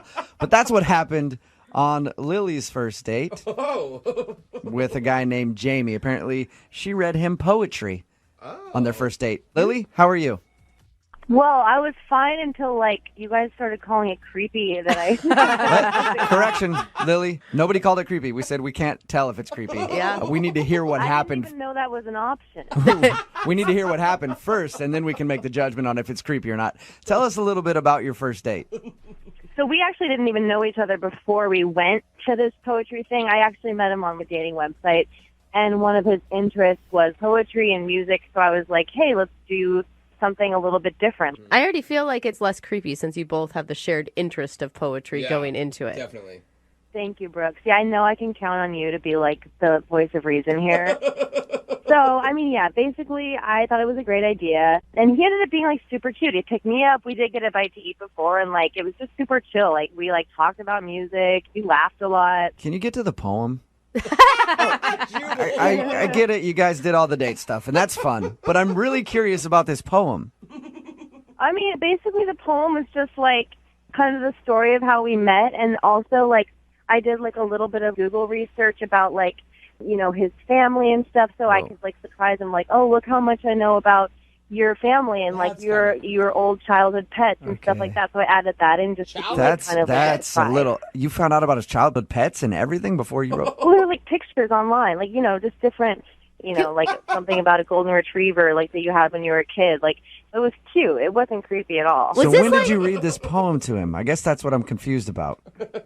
So I took him to this place. It was at a coffee shop where those people read poetry and you can get up and share. So I decided to surprise him just by getting up in the middle. He didn't even know I was going to do it. And I just got up and said the poem. How did he react to that? I think he loved it, but he didn't say that he loved it. I think he was probably just too taken aback that I would do something so nice, on a first date. So you're proud of the poem you wrote for him. Yeah, am I questioning a little bit now? Yeah, but if you read it, you would be proud of it too. Was it silly or was it a serious poem? No, I only do serious poetry. You know what? I think honestly, if I were going out with you and I knew you were into poetry and you did that in the middle of somewhere where it was okay to do poetry, not in the middle of the restaurant or something, I might think that's kind of sexy to see you doing your art.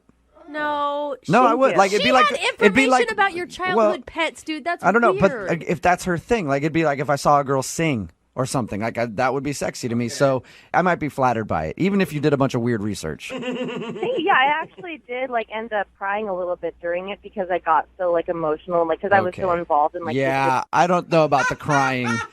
I've been with girls that I've lived with for years, and when they cry, it still weirded me out. So the crying would be a bit much for me. I wasn't sobbing. I just kind of just got choked up for a second. Okay, well, how did the date continue after your poem then? Well, that's the thing. I asked him if his roommate was home, just not because I wanted to hook up, but I just wanted to know if he wanted to keep hanging out, have a couple beers at his house or something. And he was like, yeah, my roommate's home. we'll hang out later, and he like dropped me off, and it was just weird. Like it was really abrupt. How did you ask him if his roommate was home? Like, was it quiet and you're like, hey, is the house empty now, or we got to be extra quiet if we go back to your place? I mean, I don't know. I just asked him if his roommate was home. Okay, I'm just wondering if it came off like you were trying to go back there for more than hanging out. I don't know. Maybe he thought maybe that was the issue. Okay, and have you heard from him since your date at all? Not even at all. I can't even find his dating profile anymore where it was. Like he deleted it or something. Whoa, like he shut everything down? I guess. I looked on other ones that I haven't been on before to see if he was on different dating ones, to find him on there, and I can't find him anywhere. So what do you think the reason is that he's not calling you back? I think he probably just felt like too vulnerable in front of me because of my poem, and like there's just like so many hard feelings to deal with for a first date. Like he probably likes me so much and is so attracted to me that he's scared. You know what? That can happen. What? It could happen. You're not being Maybe he's one of serious. those guys. He could be one of those guys that's kind of closed off. And for Yeah. those type of people, when they start feeling new emotions like that, it's confusing. I've been in that same spot. Yeah, he's a little bit shy. Yeah. No, You know, Jubal's when you're- being sarcastic when you're- right now. I'm not being sarcastic.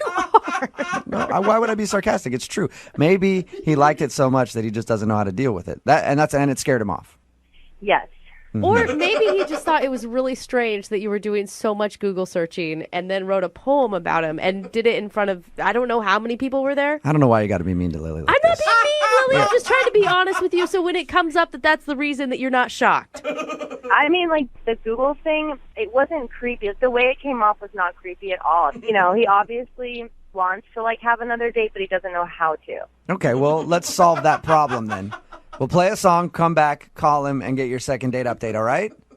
Okay, thank you. You're welcome. Hang on. Brooke and Jubal in the mornings. Second date update. Call now to win a $1,000 cash crate. 1-866-MOVE-925. Moving 92.5. Brooke and Jubal in the mornings. Second date update. Lily is on the phone with us, and today she wants to call a guy named Jamie. They met online, went out for a date that included her taking him to a place where they do sort of like open mic poetry. She actually read him a poem she wrote about him that she got by doing research on Google and found out the name of his pets as a kid and all sorts of information about him, put it into the poem, and then at one point started crying in the middle of the poem. It was moving. And for some reason, he's not calling her back, and we can't figure out why. And like I said earlier, Lily, if you had done this for me, I would have found it incredibly moving and touching. So I don't understand why this guy's not calling you back. I really don't. Thank you. You're welcome. Lily, you seem like a sensitive soul. Are you sure you're up to doing a second date update? Honestly, like, that's why I called you guys. Like, I just want to know either way. Just because I have no idea why. Like, it went so well. I'm ready to hear the truth. Yeah, that's what you say. You said that everything went really well on your date. And at the end of the first part of the second date update, when we were talking to you, you even said you're pretty sure that this guy wants to go out with you, but maybe he's scared. Yeah, I mean, I'm pretty sure that's what we're going to hear, when we talk to him. Because your poem could have brought up some intense feelings. Oh, and, Jubal. so he's sitting at home like, oh, man, I don't know what to do now. I don't know if I believe in love at first sight. And all of a sudden it happened. You know what I mean? Yeah, like, that's all I can think of. I mean, I don't know. All right. Well, I'm going to dial the phone number right now, get him on the phone, and find out why he's not calling you back, all right? Okay, thank you. You're welcome. Hang on one second.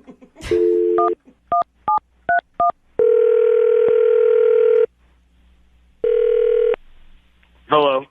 Hi, can I speak to Jamie, please? Yeah, this is.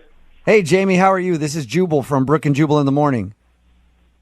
I'm sorry, who? Jubal from Brooke and Jubal in the Morning, the radio show. Okay. Any idea why I might be calling you? I haven't a clue.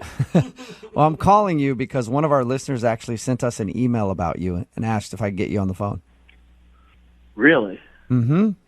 Her name is Lily. Are you serious? I am 100% serious. She says you guys recently went out on a date. And, Yeah, we did. Yep, and she says now you're not calling her back, and so she asked if we could get you on the phone and find out why. Seriously? Yep. Should she already know why you're not calling her back? I mean, I think that anybody with any type of insight ought to be able to take a hint. To take a hint? Yeah. She told us a little bit about your date, and she thought it went wonderful. Did she? Well, Yes, she did. That's not the words I would use to describe it. It was just weird. She, read this poem to me. Yeah. Hang on. Let me go back. We went to a coffee shop. Yeah, she told us, she told us about that. We know that she took you there and read a poem to you. Okay, well, did she tell you about the poem? I mean, that the poem was all about me and my family, and she even threw in some stuff about my childhood pets and things like that. I mean, it's like, this was our first date. Yeah. So this isn't anything that we would have had a discussion about prior to this date because we met online, and none of this is in my profile. So she had to have, I don't know how she got this information. You know how she got it? She Googled it, and she said she thought you were moved by it and you liked it.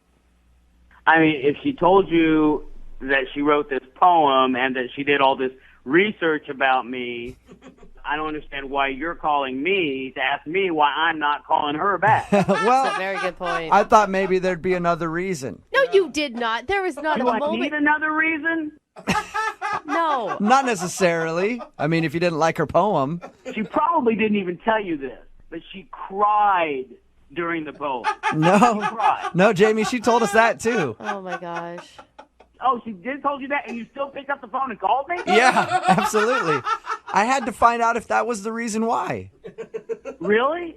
I mean, you couldn't just say, look, Lily, that might be a reason why he might not call you back. I've been with girls that are crazy like that, and all I was thinking was, how in the hell do I get out of here? Why didn't you leave when she was up on stage reading the poem? Like right in the middle of it. I couldn't believe it was happening. I mean, she was reading a poem about me, my family, my body being within her, and it was serious. It wasn't like a joke. Like, ha ha ha, I'm just kidding you. No, she was serious. Oh my God. All right, so that's the reason. The poem weirded you out. Yeah. Okay. How many times has she tried to get a hold of you since that date? Quite a few. Quite a few? Okay. What if I told you that this is also a way to get a hold of you, and she's on the other line listening right now? Jamie? Hello? Come on, guys. Why would you do this? Do what? I'm just trying to reconnect you two. I am sorry that I had to do it like this. I just feel like you needed, to open up communication somehow, and this is, the only way. I'm sorry if you feel like ambushed or anything. I just wanted to talk to you. No, we don't need open communication. We need to shut it down. And I shut it down. No, you don't have to act like that because we're on the radio and stuff. Just talk to me. It's just me and you right now, okay? God. I can tell that you're just having trouble processing everything that happened on our first date because it was so much for a first date. You know what I mean? What? I was in shock before. I couldn't believe that you had done this. You obviously were shocked. Who wouldn't be shocked after feeling something that intensely? I was shocked too. But, I'm a more emotionally, mature, I guess. That I have the courage to call you back and talk face to face, and now you're retreating from your feelings, obviously. Oh my God! Do you hear yourself right now? Do you hear yourself? Jamie, the question is, do you hear yourself? I'm hearing someone who's very, very scared of whatever this intense thing between us is, and I'm hearing someone who's trying to mask it by being funny. It's not working. I can see you through this. You don't have to shut down, I'm sure that you do with a lot of other girls. No, because this doesn't happen with other girls. This is not normal. This is not how you were acting on the date. I'm sure that, if you can just take a deep breath and we can talk through this and we can try it again. No. Listen, there's probably somebody out there for you. Not me, but probably somebody. It may be on some other planet, but it's not me. Okay? At this point, Lily. Jamie, I would love to ask if you will go on a second date with Lily and try to explore your emotions just a tad bit. Okay. You sure, Jamie? No, not at all. I don't know, Lily. It sounds like he's on the fence. Jubal, don't do Doesn't that. it? Yeah, I mean, I feel like he says no to a lot of things right now because he's too emotionally immature to Yeah. say yes, and it's not me closing a door. You just got to give it time. Give it time. Yeah. Stop doing that. Just Jamie, you just need time to mature. No, you need to listen to him. Yeah, listen to me, Jamie. No, stop it. Why I are you can't doing get through that? to you. Maybe he can. Yeah, I'm trying for you, Lily. Jubal, you are making this situation 80 times worse right now. What are you Maybe talking we about? should do this just with the three of us, because I feel like that's a better dynamic. Yeah. People Jamie, laugh. would you be willing to go out with Lily and me and sit down and talk about your feelings like grown adults? Maybe you two should go out. You know what? Fine then. Lily, would you like to go out with me? Oh. No, I mean, honestly, that's so sweet, but like, I'm not interested in you right now. It's all about Jamie.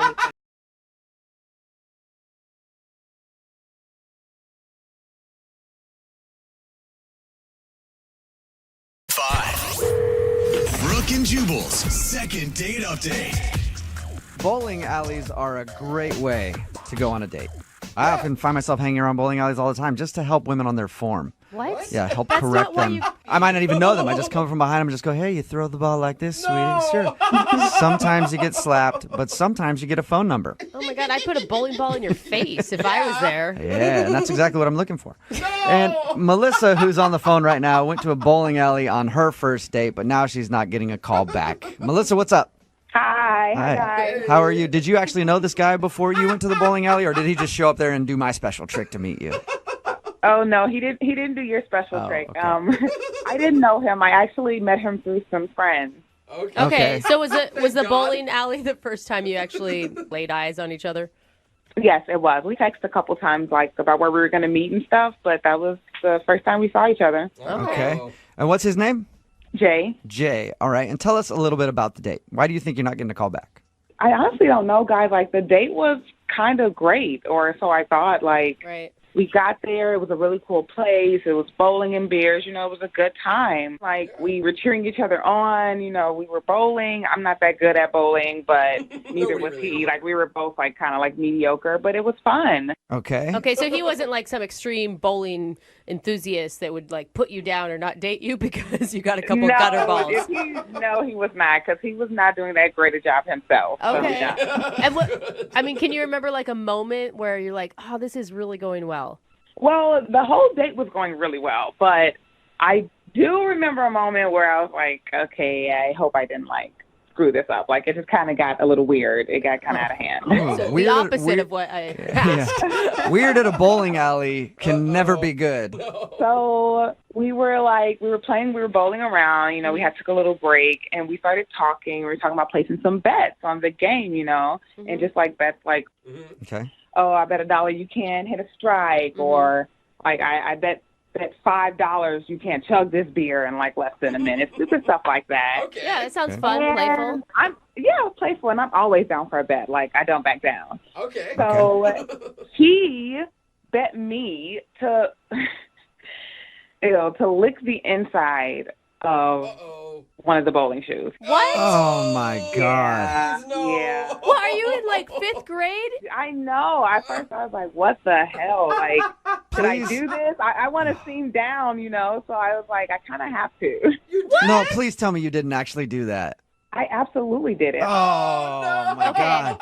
I thought he would think I was cool. Oh, we've done a lot of second date updates. I've got to say, this is the filthiest thing I've ever heard happen on a first date. Don't They spray them. They sprayed the shoes. That's not an excuse. What did it taste like? Okay, no, that's disgusting. I'm not going to say that. I don't know. It honestly kind of tasted like a wet sock, like a soggy sock. It was bad. I think you're kind of badass for doing it. Exactly. That's what I was thinking he would think. That is disgusting. Not. What did he do after you did it? Oh, he was cracking up. He just thought it was the funniest thing in the world. I don't know if he was laughing with me or at me. Like, he just was cracking up, but I don't know, like, he hasn't called me. We haven't made plans for a second date, so I'm thinking that was it. But then I thought, like, that was okay. I thought we were having a moment. Did you guys kiss? Okay, so. Oh, no. I mean, we didn't kiss, but I swear there were moments, like when we were getting ready to leave, he walked me out, we were waiting, he called me an Uber and everything. Yeah. That's where there were so many moments I thought he was going to kiss me, but I'm sure he was thinking about the shoe, because I was thinking about the shoe. Like, is he going to want to kiss me? So you guys didn't kiss? No, I didn't get my kiss. You can't be surprised. But come on, that's not fair. He's the one that dared her. He dared me, exactly. If you bring it up and you can't handle the actual truth of what happens, then that's on you. And have you heard anything from him since your date? No, I text him the day after the date, just like, hey, what's up? I had a great time last night. Thanks for taking me out. Just thanking him. I made a little joke about the shoe thing. I think I said something like, I used a whole bottle of Listerine or something. I don't know what I said. Yeah. But I was like, I'm all good. My breath's okay. But he didn't text me back. Do you think it's the shoe licking that did you in? Did you just listen to yourself? Well, I don't know. My friend said that he was a ladies' man, okay? Okay. So it could be 70% shoe, 30% he's a ladies' man, and he just has other girls. Okay. Right. I don't know how many dates I've been on where I'm like, if I just wouldn't have licked that damn shoe, I wouldn't have been in this position right now. All right. We'll play a song, come back, call him, and get your second date update, all right? Thank you. All right, hang on. Moving 92.5. Brooke and Jubal in the mornings. Second date update. If you're just tuning in for the second date update, Melissa the shoe licker is on the phone with us. Oh, my God. Melissa went out on a date with a guy named Jay. They went bowling. They had a fun time. And at some point, they were making bets with each other. And he bet her to lick a bowling shoe. The inside. The inside of a bowling shoe. Even worse. And she did it. And like I said earlier, this makes today's second date update the most disgusting in the history of second date updates. And we've heard a lot of really bad things. Yeah. So she licked the inside of the bowling shoe, and she thinks that that's the reason she's not getting a call back. Maybe it grossed him out too much, although he did bet her to do it. Yeah. She hasn't heard from him in a couple of weeks, so we're about to get him on the phone and find out if that is the reason he's not calling her back. Melissa, you got the shoe out of your mouth? You ready to do this? Yes, it's out of my mouth, and I'm ready. Okay. And I think if that's the reason he's not calling you back, it's so unfair because guys always say, I want a guy's girl. And then you give them a guy's girl, and then they decide they don't want They're that. like, gross, bro. Yeah. I wouldn't even hang out with one of my dude friends if he did this. That's nasty. All right. Here we go. I'm going to call him right now. Okay. All right, here we go.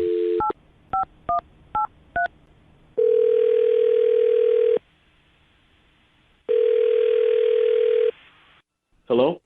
Hi, is Jay there? Yeah, this is Jay. Who's this? This is Jubal from Brooke and Jubal in the morning. How are you? Wait, from the radio show? Yeah. What's up, man? How are you? I'm doing okay. What's up with you? Not much. I'm just chilling. I wanted to give you a call because we actually received an email about you. About me? Yeah. It's from a girl that you went out on a date with. Are you serious right now? I am. Her name is Melissa. Do you remember going on a date with Melissa? Oh. Yeah, I do. All right. I figure she'd probably be easy to remember because she licked a shoe, a bowling shoe, while you guys were out. She told you that? Yes, she did. We actually talked to her about your date, and she's confused because she's been trying to get a hold of you for a second date, but you're not calling her back. Oh, man. Yo, I can't believe she told you about the shoe.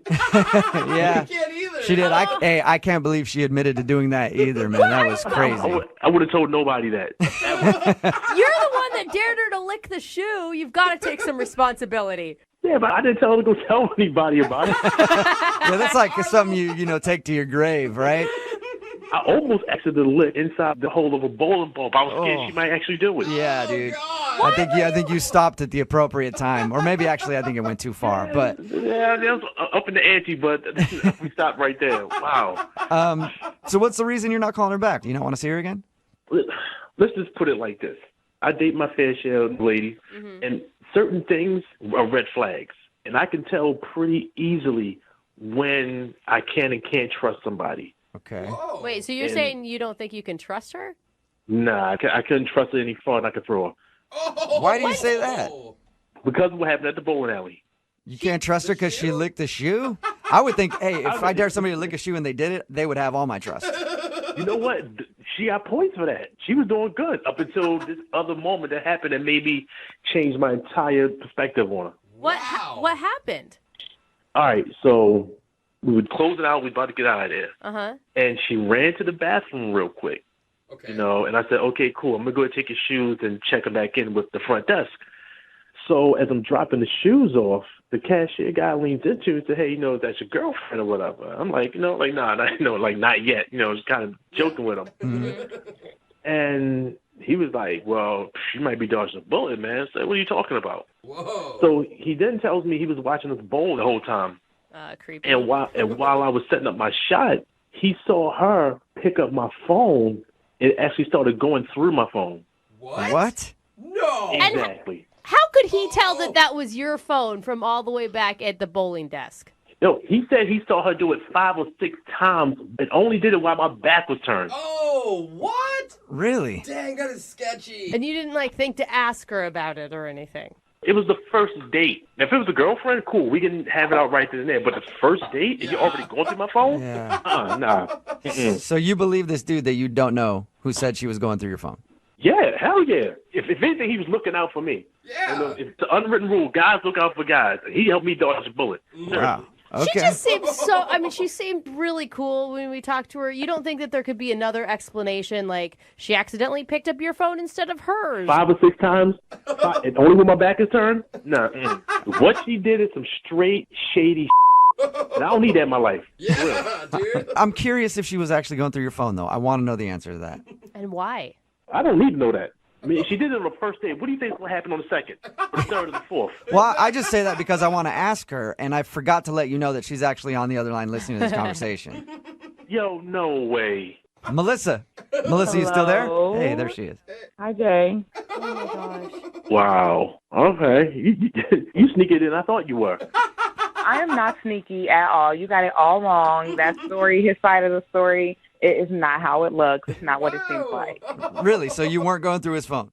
I mean, not like that. It's not like I hacked into his phone and was looking through every little detail. No. Wait, Melissa, I was standing up for you. You actually were looking at his phone when his back was turned. Okay, listen.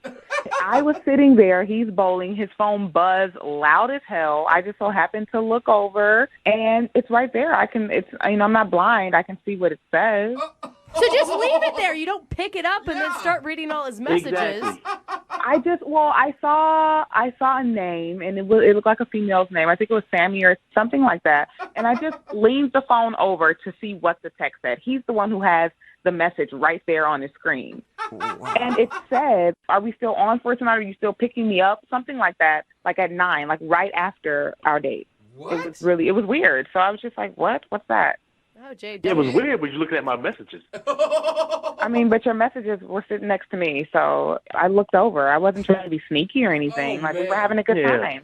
All right, cool. So you saw something on my phone. Why are you going back to my phone again 5 or 6 times after that? Did you not keep picking up my phone? It was not. It was like 2 or 3 times. 3 or 4 Why are you still picking up my phone? That's the point I'm trying to get you. Why are you picking up my phone? It kept going off. Like whoever that girl was, she kept texting you. So I'm just trying Wait. You the phone monitor or something? No, but me and you are on a date, and I want to know if you're involved with someone else. I know your reputation, and I'm sure you know your own damn reputation. And you're a good-looking guy. Shorty, that's none of your business. We're not together. Look, you have a reputation. You know your reputation. I know it. Our friends know it. You're a ladies' man, so don't act like it's all out of the blue why a female, because I'm sure they've done it in the past, looks over and checks your phone, especially if they're on a date with you and your phone's just getting blown up. I think anybody would do that. Actually, if it was my phone and you were sitting down and I'm bowling and my phone's just going off, buzz, buzz, buzz, buzz, buzz, you can't tell me you wouldn't look over. Like, who's hitting her up so much? Who wants to know where she is? It's like, yo, do you hear what you're saying right now? All right, you hear what you're saying? I would never go through somebody's phone when we're on a date, a first date at that. Well, that's you. I want to know who I'm dating. Don't rationalize your craziness and try to tell me what I'm going to do on a date. I'm not trying to rationalize it. I think any sane person would do what I did, and I'm not like mad that I did it. I don't feel bad for doing it. I wanted to know who you were, what was going on with you, and if I saw something suspicious, then I'm going to look into it. I don't really really blame her. I mean, she's just trying to look out for herself a little bit. His phone was Come on, you going can't off, defend like that. buzz, buzz, buzz, buzz, buzz. I'm like, But you who did is have looking for you. You had 2 dates planned in the same night, Jay. I mean, you Yeah. kind of had a point. All right, wait. All right, look, we got to like just squash all that nonsense. Let me tell you this right here. The name that came up, Sammy, that's a dude. It's not a chick, it's a What? dude. That's a dude. Sammy Y'all really, tripping, man. no, guys. Sammy in his phone, it was spelled Sammi. No guy spells Sammy like that. That's a girl. Sammy for a guy is Sammy, sweetie. I know that. So it wasn't like that in your phone. That's a girl. Okay, so all right, so now there's rules of how I have to spell my boy's name in my phone. Okay, can you get any further in my business? Melissa, why did you even call for a second date with this dude if you think that he's a player and like planning dates after you? I still thought the date went good. And I asked my friends, like, do you guys know anybody named Sammy? And nobody knew a Sammy. So I'm like, maybe it's nothing. Yeah. But I didn't know that he knew that I looked. So I thought maybe we could have a second date.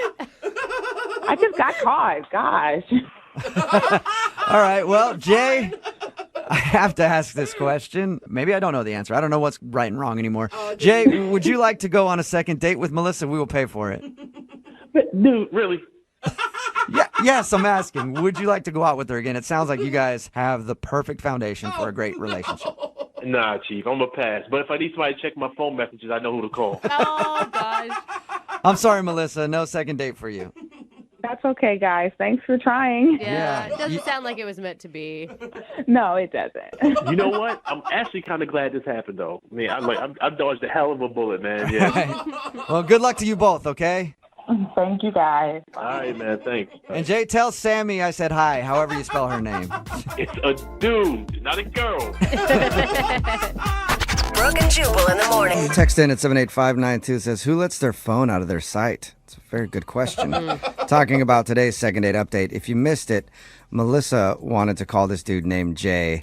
They went bowling, but he wasn't calling her back. And we got him on the phone, and he told us that he didn't think he could trust Melissa because as they were closing out their tab, she went to the bathroom, and the cashier revealed that she saw Melissa going through Jay's phone. And she admitted that she did look at his phone multiple times while they were on the date. She said it was because it kept buzzing over and over, and she argued that anybody would look at the phone if it was ringing that much. No, I'm sorry. That's but... sketchy. I mean, it's basically on par with reading your diary. You know? Yeah, pretty much. So she was opening his phone and going through it to see who was contacting him. I mean, come on a first date, maybe still when you're dating, you should. You still shouldn't do it, yeah. Trust somebody. So he said no to another date because he's not interested in going out with her because it's probably only going to get worse. Yeah. Hey, you know what though? I'm proud that people saw red flags and actually paid attention to There them. you go. Yeah, exactly. You know, that doesn't happen very often in this world. It's true. A lot of times people are like, well, I mean, Yeah. I guess I kind of understand. Yeah. And then fast forward to like 2 years later, and it's like, dude, she's just jealous going through my phone all the time. She is trusting. I didn't see it coming. Had no idea.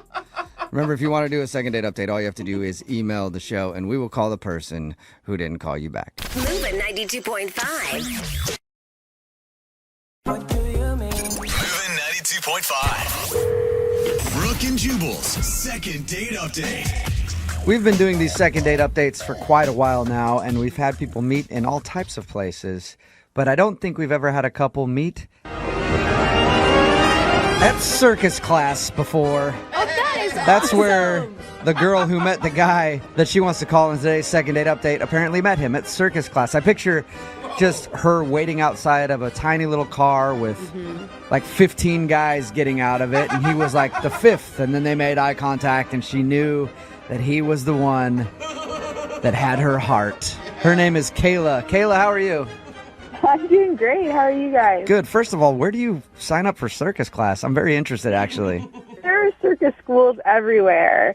It's like everyone's all about like fun fitness. So, you Right. know, it's like fun fitness. So this is you're doing this for fun. It's not your profession. No. It's definitely like I can't bring myself to like run or go to the gym. So this is my So alternative. you do circus class. Good. I'm glad you're not trying to start an office romance at the circus and date one of the other circus employees. That would be very bad. Drama in the circus is not good. Right. All right. What's this guy's name? Tim. And how'd you meet Tim? Well, I met him really briefly in class. It's a really busy class, so it's hard to like socialize. But we were in the same group together, and I didn't exactly see what happened, but I turned and heard like everyone had gasped, and then he was on the floor. So I guess he fell off the trapeze. Oh, that's a big deal. I mean, what about the net? You guys have a net, right, under the trapeze? It wasn't a super high trapeze. We had a mat under him. So was he hurt badly? He hit his head on the ground. He probably rumbled his brain a little bit, but he's fine. The instructor had a bunch of other students on his hands, so I just grabbed ice for him and kind of took care of him for a little while. You saw that as you're in, didn't you? Nice. Like you were like, this is it. This is when I'm going to make my move. I've been in class for a while, and actually that happened to me a couple weeks ago, so I got it. All right. Was he doing okay while you took care of him, or was he kind of messed up? Yeah, no, he was fine. He actually kept telling me to, like, leave. I think that he was, a little embarrassed maybe from falling, but I just kept an eye on him and gave him some ice and all that stuff, and we were getting along pretty well. And then he asked me if I wanted to get drinks after class. Nice. Oh, that's awesome. And did you say yes to that? Yes, he's very cute. And honestly, I didn't feel very comfortable leaving him alone for hours after class, so keeping an eye on him that way. That's a good way. That's a good way to get a date. Just be like, hey, I have a head injury. If you leave me, I could die.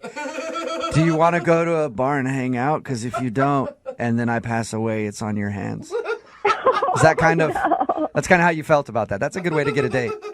Not exactly, but there was a layer of concern for sure. Yeah, because there's nothing better to follow up a concussion than alcohol. How did drinks go? It was great. We had really good conversation. We seemed to have a lot of the same interests beyond circus. There was a moment he went to the restroom and he was gone for a really long time. It was probably like 10 minutes. Okay. That's a long time to be in the bathroom. Right. No, not for a dude. Just because of what had happened in class, I got nervous, so I asked a guy to go in and check on him, and he was totally fine. And did he mention that the guy went to check on him? Yeah, the guy I sent in there came out before Tim, and he told me that he was just taking like a really long, Oh, so he was doing that. That's weird to do when you hang out with somebody right away. Sometimes when you have to do it, you have no choice. But when you're in that situation as a guy, I know you definitely try to make it as quick as possible. Not pull out your phone and start playing a video game, and 20 minutes later you come back to the table. It was 10. And if he hadn't have just fallen on his head, then I definitely wouldn't have even thought twice. Right. I was just concerned. What did he say when he came out of the bathroom and he knew that you had sent in someone to check on him? We didn't talk about it. It was an unspoken embarrassment. Especially because of what he was doing in there. And now you both know that he was taking it too. But wouldn't everybody know you were taking it too if you spent 10 minutes inside of a public restroom? Like, what else? Well, what other options are there to do for 10 minutes? He could be concussed. I don't know if he nodded off or something. Yeah, under other circumstances, you'd know what he was doing. No. But if he hit his head and he wandered in there, then you're not sure. I get what you're saying. And I would leave him be. Yeah. Right. I just don't get why he'd be embarrassed when it would be obvious what he was doing. Because you don't want to be taking a dump on your first date. Well, then don't go to the bathroom for 10 minutes. Make it quick. I don't think he was expecting to go on a date after class. Yeah. I mean, it wasn't like you guys had planned this date and he had a chance to clear everything out before heading out on the town with you. So why do you think he's not calling you back then? Well, it's not even that he's not calling me back. We agreed that we would go out again after class, and he just hasn't been in class for the last week. And how many classes have you guys had? Like 1, 2? I was supposed to have seen him twice already, and he hasn't been in either class. And I've called him, and he hasn't called me back, but I just haven't seen him at all. Wow. And I don't know if he's just not into circus anymore, or if maybe his concussion took a bigger toll and he's taking some time off. Let's find out. We're going to play a song, come back, call him, and get your second date update, okay? Okay, awesome. Okay, hold on. Moving 92.5. Brooke and Jubal in the mornings. Second date update. Right in the middle of a second date update. If you're just joining us, Kayla is on the phone, and today she wants to call a guy named Tim. They met at circus class. Apparently, she's not actually trying to be in the circus, but she goes there for workouts. I guess it's a good workout to do these circus classes. But she met the guy when he accidentally fell off the trapeze and hit his head, and she was the one to help nurse him back to health. And then they actually went out for drinks right after that and enjoyed some good conversation and everything else. She said there was an awkward moment when he went to the bathroom for about 10 minutes. And she sent somebody to go in and check on him because he was gone for so long. She was concerned maybe he had a concussion or something, but he was just in there doing his business for a really long time. And it was awkward because now he knows that she knows exactly what he was doing. But she hasn't been able to get a hold of him. She's called him, and he hasn't shown up to circus class, so she thinks he might be ditching her. Kayla, are you ready for your second date update? I am ready. I do want to let you know for this one because it's a special case because he did hit his head. I actually called ahead and figured out what the reason is. What? Yeah. And That I'm kinda sorry to ruins- inform you, he has passed on. No. He is no longer with us because of hitting his head when he fell off the trapeze. His parents actually blame you, and they told me to expect a lawsuit and to have that on your conscience the rest of your life, okay? So thank you very much for the second date update. You have a good one, you murderer. All right. Ready to call him? Well, I guess now I am. Yeah, now any news is good news, right? Yeah, absolutely. Okay, here we go. I'm going to dial this phone number right now.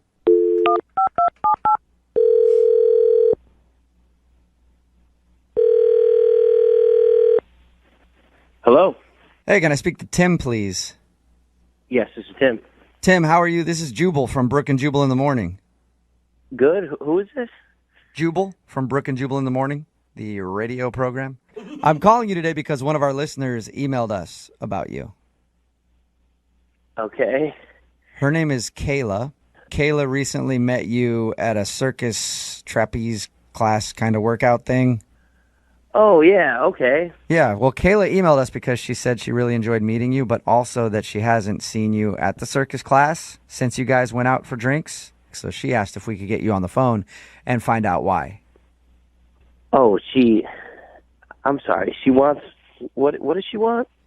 She wants to know why you're not calling her back and also why you haven't shown up to the circus class. She feels like you're ditching her. No, I'm not ditching her. You aren't? Really? No, not at all. I Okay. mean, she's a cool girl, but I just haven't been going to class lately. Is it because you hit your head? How do you know about that?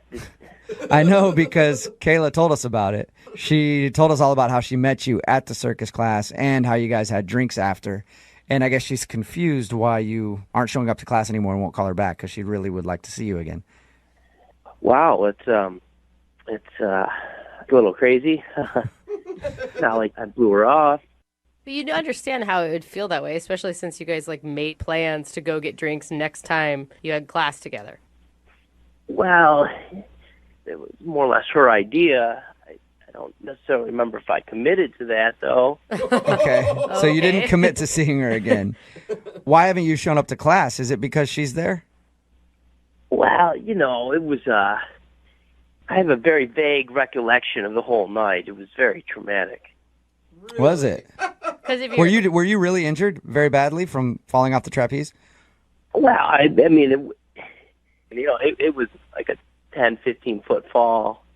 Dang. And there were a lot of people concerned, All right. Why don't you want to hang out with her again? I don't know. She's a great girl. It's just that, there were some other things that kind of happened that night, that I didn't want to be misleading. You don't want to be misleading? About what?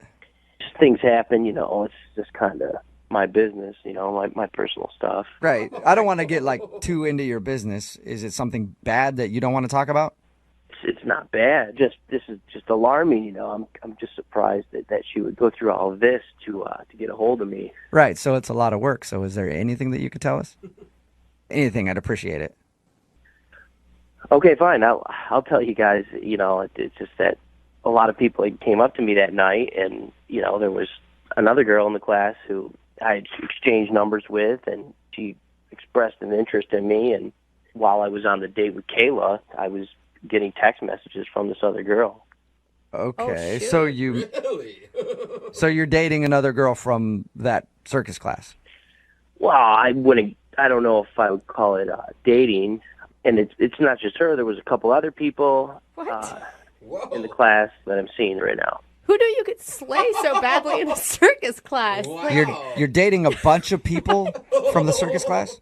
I'm going on a lot of dates with people that were concerned about me that night. Oh my God. So you're using... Hey, dude, you know what? I like your style.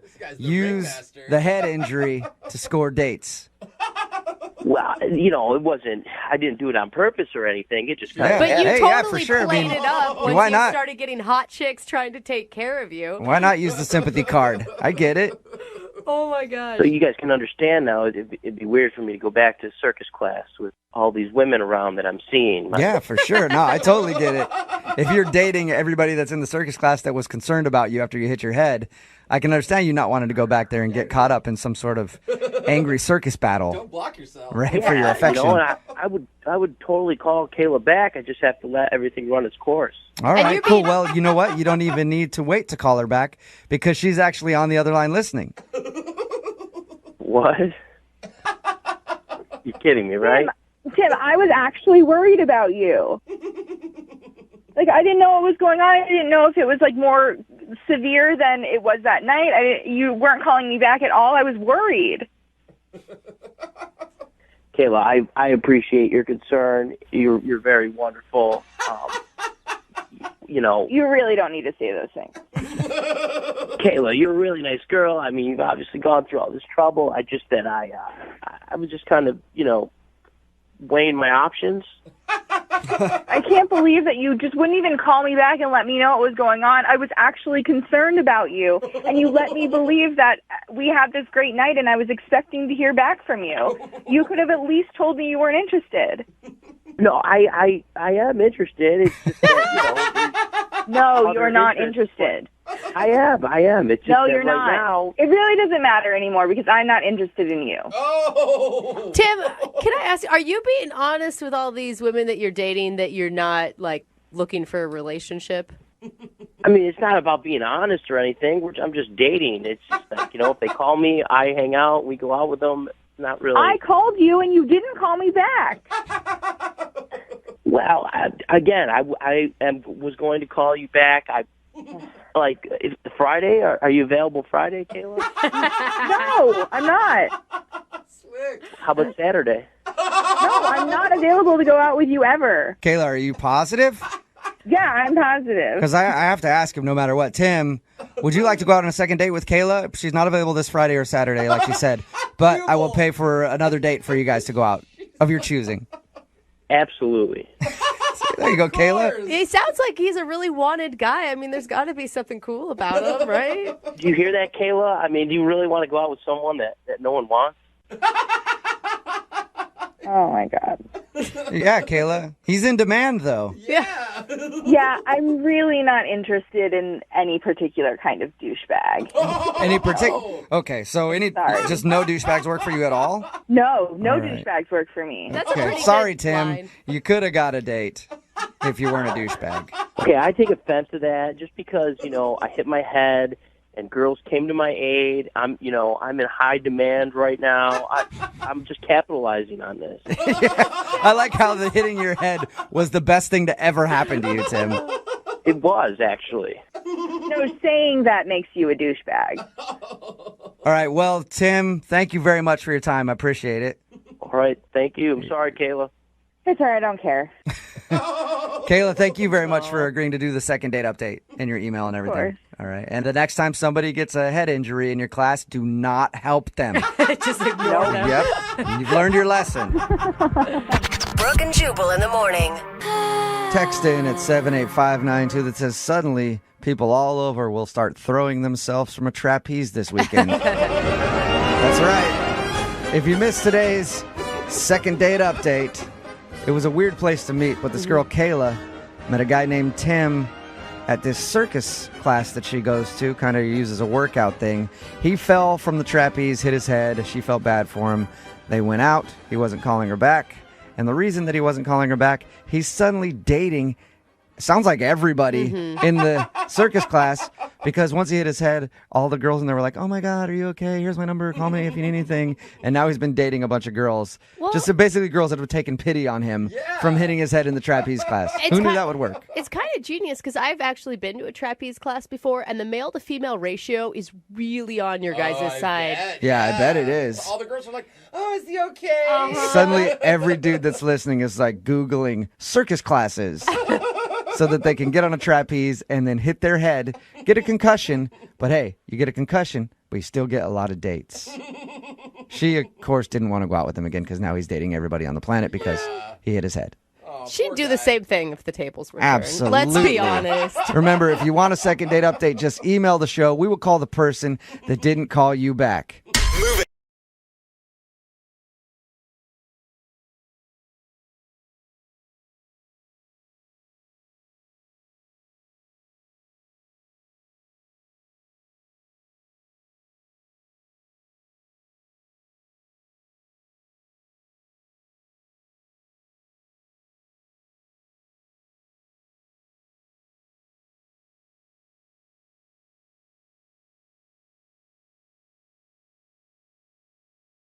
Moving 92.5. Brooke and Jubal's second date update.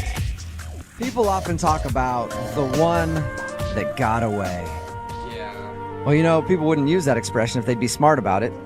And when that one gets away, you hunt them down and catch them so they'll never leave you again and they will be yours forever. I feel like that involves duct tape, and it shouldn't. And that's why Craig is on the phone for a second date update today. His email says that he went out with a girl about a year ago, and then she slipped out of his grasp. Oh, run, And girl. so now he wants to hunt her down and make sure that she never leaves his side again. What's up, Craig? Hey guys, how you guys doing? Good. Are you ready to hunt down the one that got away? Oh yes, I have to get her. It's just destiny. We were destined to be together. What are you talking about? She's not one. Okay, I was joking around about the creepy she's part, not but a you deer. you sound just straight up creepy, Craig. I'm just saying, when you have just the connection that we had, it was so perfect. Are you screwing with us right now, Craig? Yeah. No, honestly, we hung out like a year ago, and then I called her, and she never called me back, and her phone was disconnected, and I just couldn't get in touch with her. And then I randomly see her at a bar. I just saw her hanging out with her friends, and I had to go over there. I had to talk to her. Okay, Craig, I know that I'm very sarcastic with people, and I mess with people a lot, but I feel like now you're screwing with me. Oh no, it was wonderful. You had to be there. I was at an antique shop. You were at an antique shop? Yes, an antique shop. Okay, so you're saying that's where you met her? No, I was just collecting some things, and I was at an antique shop. Okay, help me with this. So you said you went out with her a year ago, and then why are you talking about an antique shop right now? Because I love antiques, and she loves antiques. That's where I met her. And then I saw her just picking out some things, and I was like, let me help you out. And it was perfect. What? I am so confused. Did you actually go on a date with this girl a year ago? Or did you just talk to her in some random antique shop? I asked her afterwards if she wanted to get coffee, and she said yes. Okay. We're just destined for each other, you guys. Oh my gosh. You are really creeping me out really bad right now. How am I creepy? I'm talking to you. That's how I talk.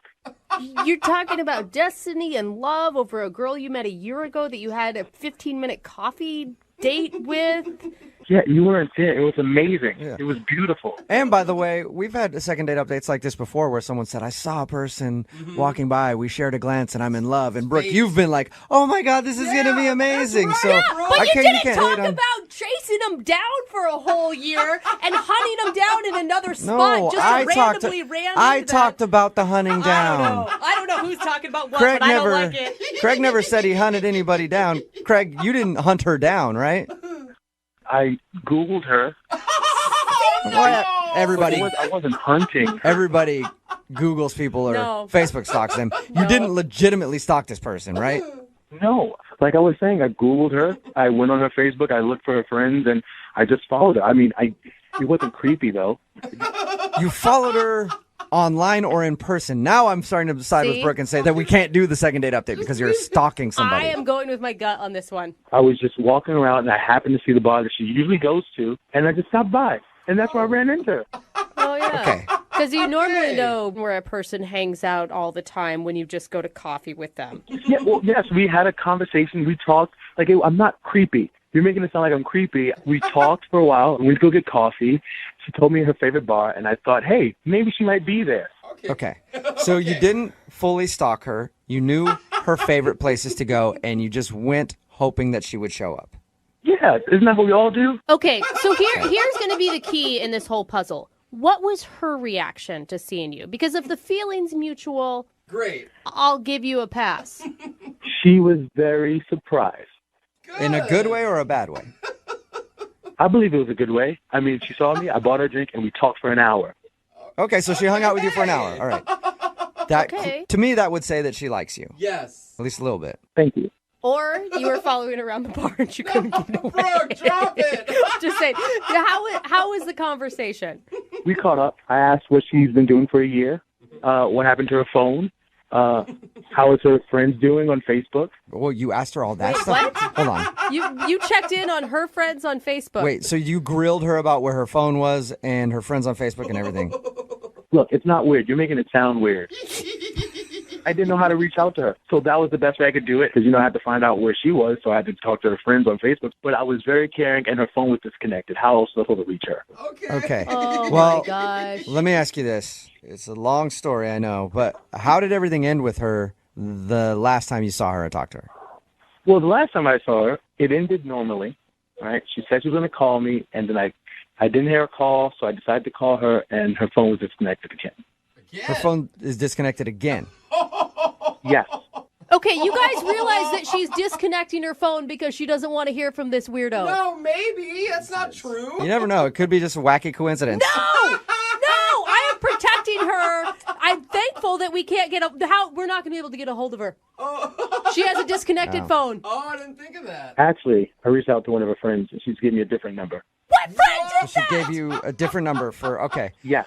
All right, Craig, well, hold on the phone, okay? We're going to play a song, come back, Oh, we should and not get do your this. second date update, all right? I'm so surprised you're doing this, but thank you. Thank you so much. I feel like doing this is just a public service to help somebody else. All right, hang on the phone. Moving 92.5. Brooke and Jubal in the mornings. Second date update. I have never heard such a beautiful love story Oh my gosh. like the one for today's second date update. I hate Craig your sarcasm. is on the phone with us, and today he wants to call a girl named Jennifer. Craig went out with her about a year ago, and after they went out, somehow her number got changed or disconnected, and he couldn't get a hold of her for a whole year. And then, cut to a year later, Craig is at one of the bars that she frequents a lot, and he runs into her. Oh, what a coincidence. And then she has drinks with Craig. Yeah. And then after that, her number's disconnected again. What a strange coincidence. It's a mystery. But Craig didn't let that stop him. Yeah. He persevered. Yes. He ended up hitting up one of her friends to get her new number, and now we're about to call her and find out why she's not calling Craig back. Craig, does it maybe dawn on you that she wants nothing to do with you? She's never said those exact words to me, okay? And I refuse to believe that until she says it. Okay. Oh. Yeah, people change their number all the time. All the time. It's crazy. So if we make this phone call and she says never talk to me again, you will, honest to God, honor that request. Of course, I'm not a creepy stalker. Okay. All right, man. Well, I'm going to dial her phone number and get her on the phone and find out why she's not calling you back. God bless you. Here we go. Oh my gosh.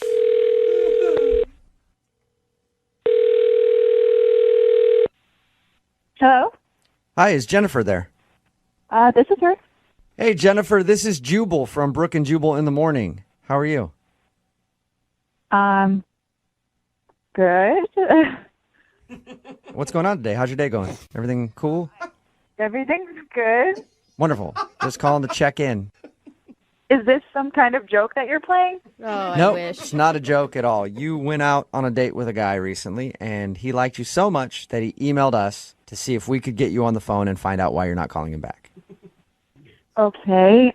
I haven't really been on a date recently, though. Actually, you know what? This is actually 2 dates you've been out on with this dude. Who emailed you? Who is this? Well, I'll start out by saying you went out with him over a year ago. A year ago. Yeah, and you guys just reconnected. His name is Craig. Oh my gosh, I'm so sorry. Are you kidding me? Oh my god, No. I'm so freaking out for you right now. Oh my god. How the did he get this number? I have a different number. I changed my number. Yeah, he told us that, actually. He got your number now because apparently he hit up one of your friends on Facebook and they gave him your new number. I'm sorry, what?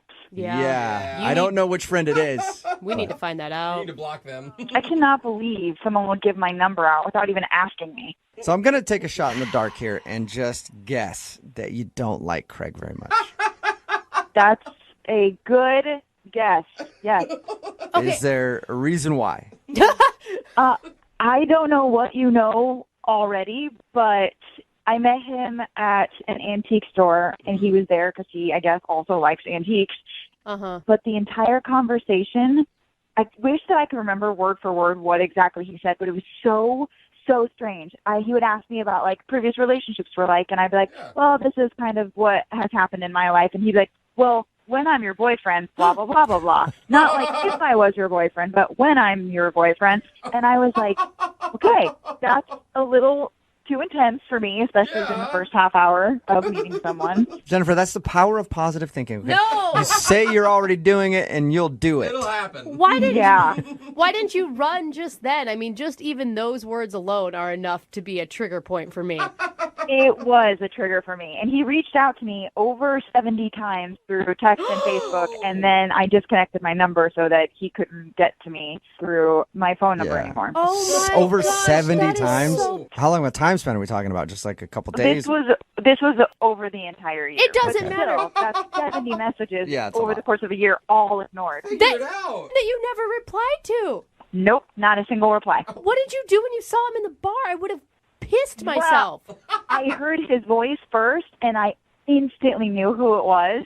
He was behind me, and he said, "Hey, Jennifer," and I was like, literally, pit of my stomach dropped out because I knew it was him, and I turned around and I didn't know what to do. I'm sure my face was pure shock. Oh my god, and terror. Oh my god. Because I didn't know what to do, so I just said hi, and then he sat down next to me, and he sat there for almost an hour talking to me. Yeah. Right, And then luckily I was meeting someone, and they showed up, and we left and went to a different place. Oh. Yeah, because it's not like you can just leave the bar. He's going to follow you, and then that's even creepier because you're in a back alley somewhere with him. Hey, where you going? Exactly. Here's my question, though, Jennifer. Why did you give him your number again? That's a good one. Yeah. Jennifer? Well, I didn't know what to do because I felt like those sorts of situations, I'm very uncomfortable because I hate to say no to people. So I was like, I'm going to see him again. Is it going to be more awkward if I don't give him my number and I turn him down at this bar in front of everyone? Or should I just give him my number and then avoid him like I did last time and just ignore the situation, which is probably not the healthiest approach, but I wasn't sure what to do. Hey, I don't blame you. Whatever you needed to do to get out of it,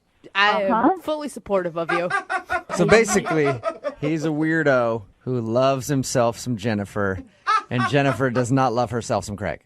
No, I do not love myself from Craig. Oh my God. Jennifer, I need to let you know he is on the other line listening to this conversation. Sorry. What? And he wants to talk to you, but Oh, my God.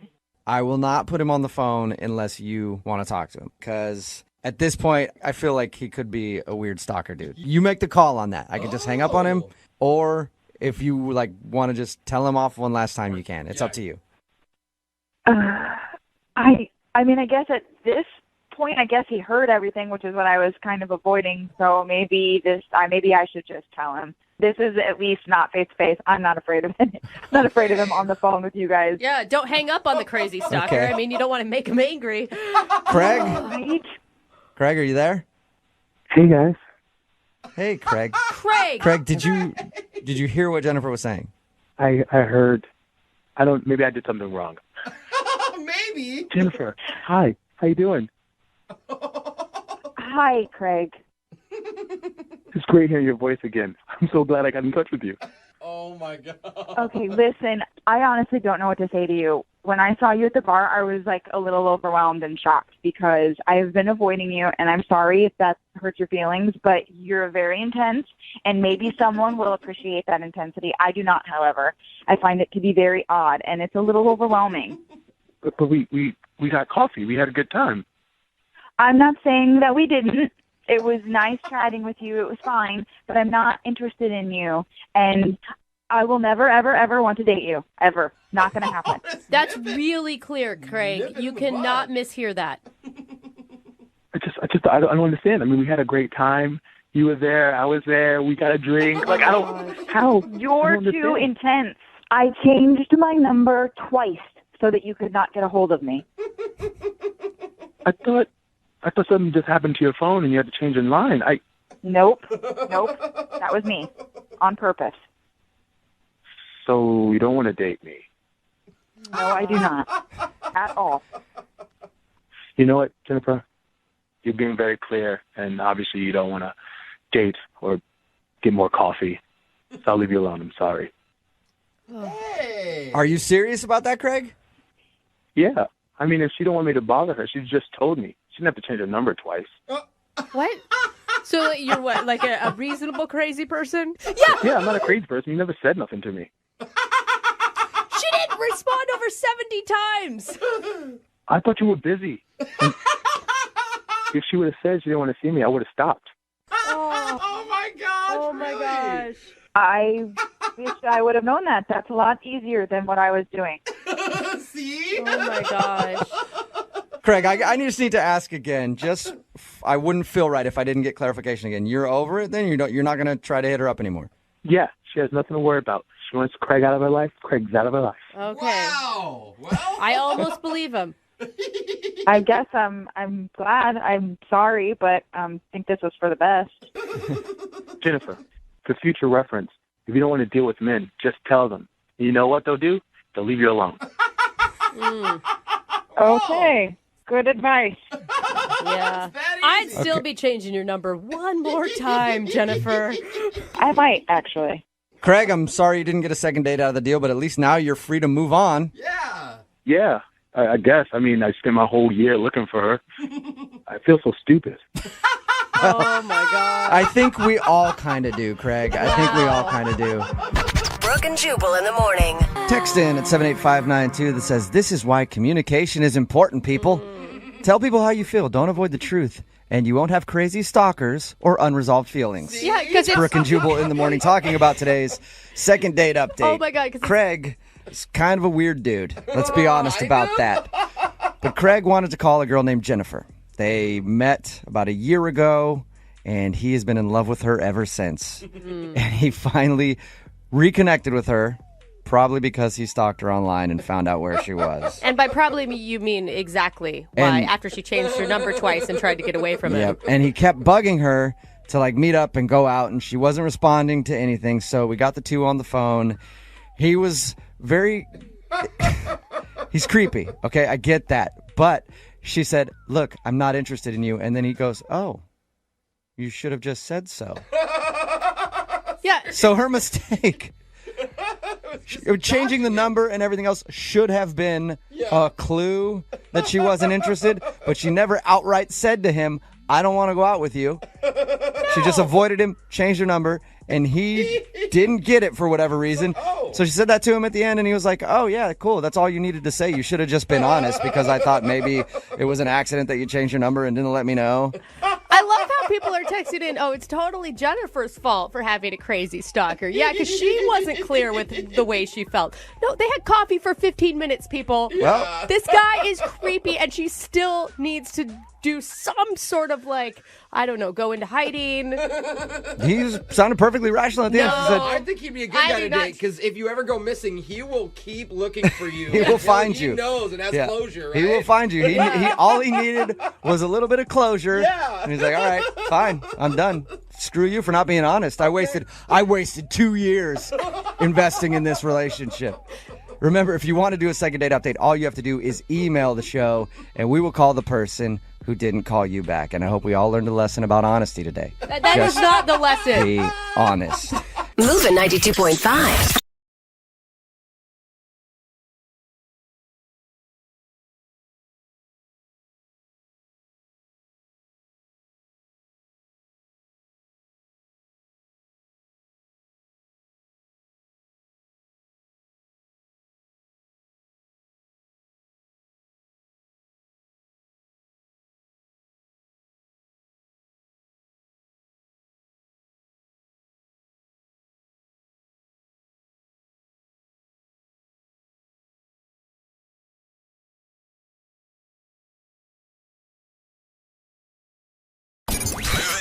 92.5. Brooke and Jubal's second date update.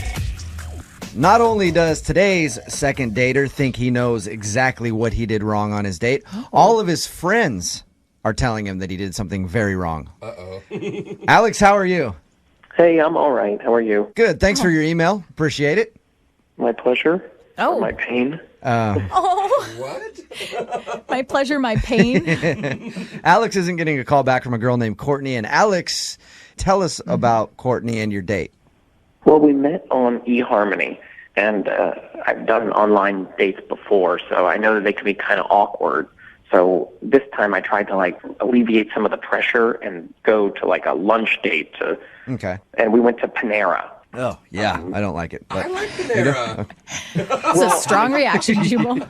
So you went there and you had food. Well, it seemed to be good in that, I didn't feel much pressure on me, and she didn't seem to feel much pressure on her. We were chatting. And we talked about hobbies. Obviously, one of my hobbies got mentioned. I don't know if you've been to a Comic-Con before, but I haven't. Pretty fun. They look like actually they do look like a lot of fun. Yeah. It's it's a fun hobby. And I figure you're supposed to talk about hobbies on a date. So The Big Bang Theory is the most popular show on television. Yeah. Nerds are very in. It is very popular right now. It's chic, Alex, to be a nerd. yeah, but I thought it was pretty good talk we had, and better than usual, I would say, for other online dates that I've been on. Can I just ask one personal nerdy question, Alex? I got to know, what do you dress up when you go to Comic-Con as? Well, there's an X-Men named Gambit. Oh, yeah. Gambit? Nice. I love That's awesome. Gambit. The guy that throws the cards, right? Yeah. Is that Gambit? Yeah, it is. Yeah, well, I don't want to brag, but when I go as Gambit, I go all out. Trench coat, purple abs, the oversized playing cards, pretty much have it all. All right. Do you do the thick Cajun accent as well? I try to. I guess it's hard to maintain, but I do my best. Full character, though. Nice. Awesome.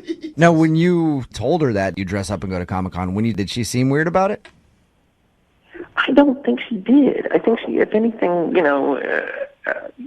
I guess maybe I'm having difficulty reading her, and that's why she's not writing or calling back. But I thought it was just like a regular conversation topic. It's just that when I mentioned it to my friends, they're like, "Oh, that's the problem." When you ended the date with her, was everything good? Did it seem like there would be a second date?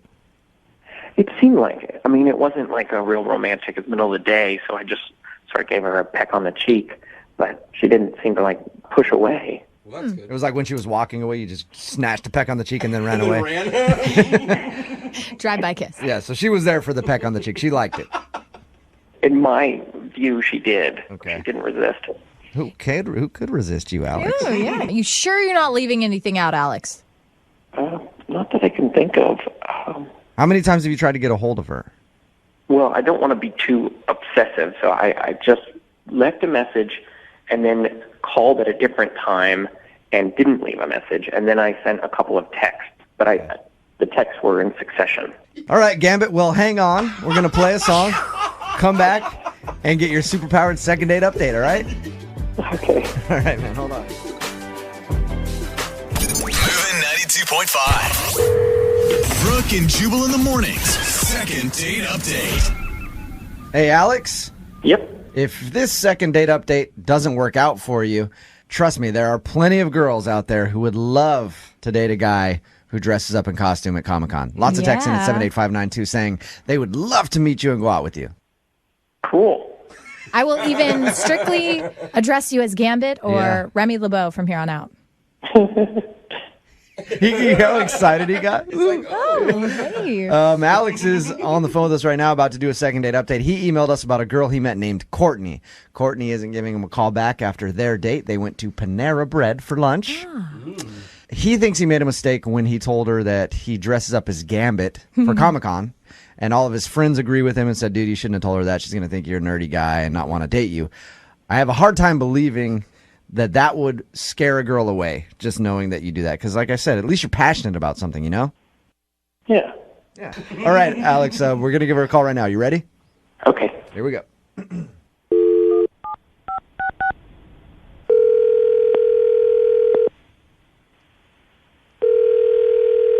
Hello?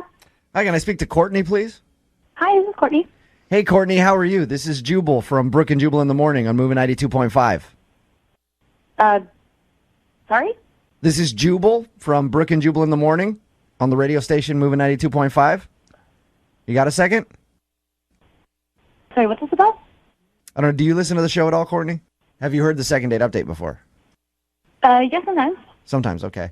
You recently went out on a date with one of our listeners who wants to do a second date update on you. Oh, geez. Okay. His name is Alex. Yeah. Yeah. Have you been on many dates other than with Alex lately? Not really, but...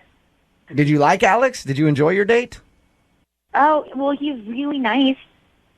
This is really weird. This is really strange.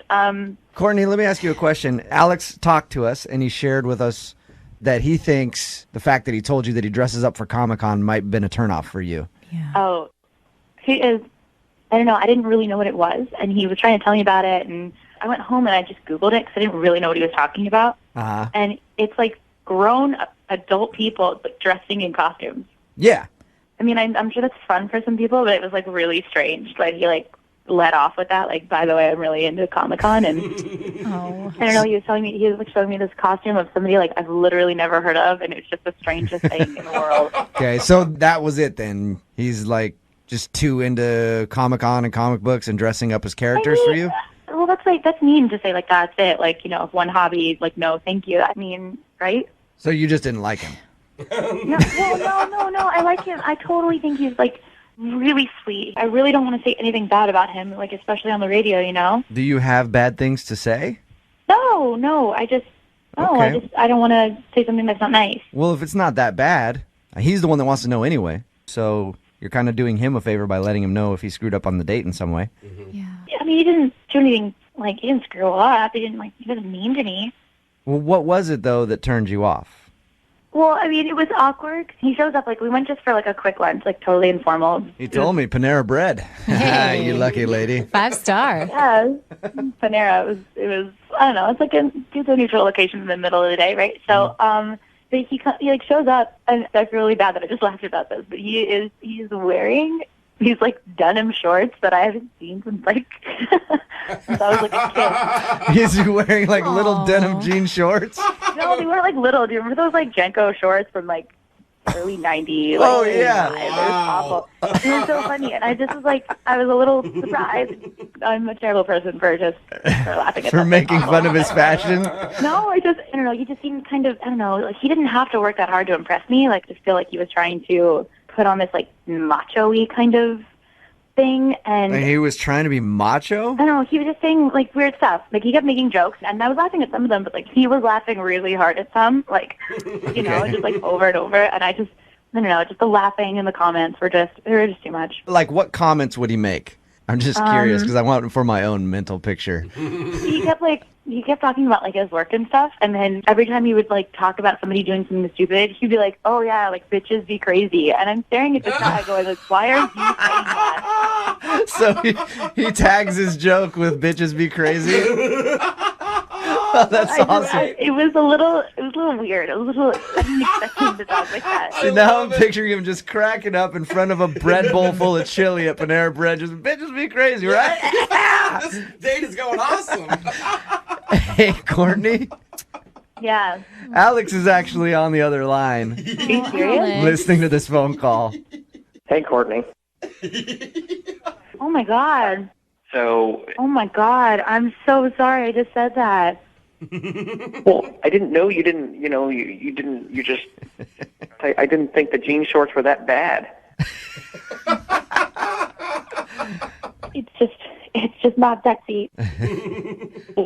You know? I mean, I don't have like the best fashion sense, but it doesn't really matter.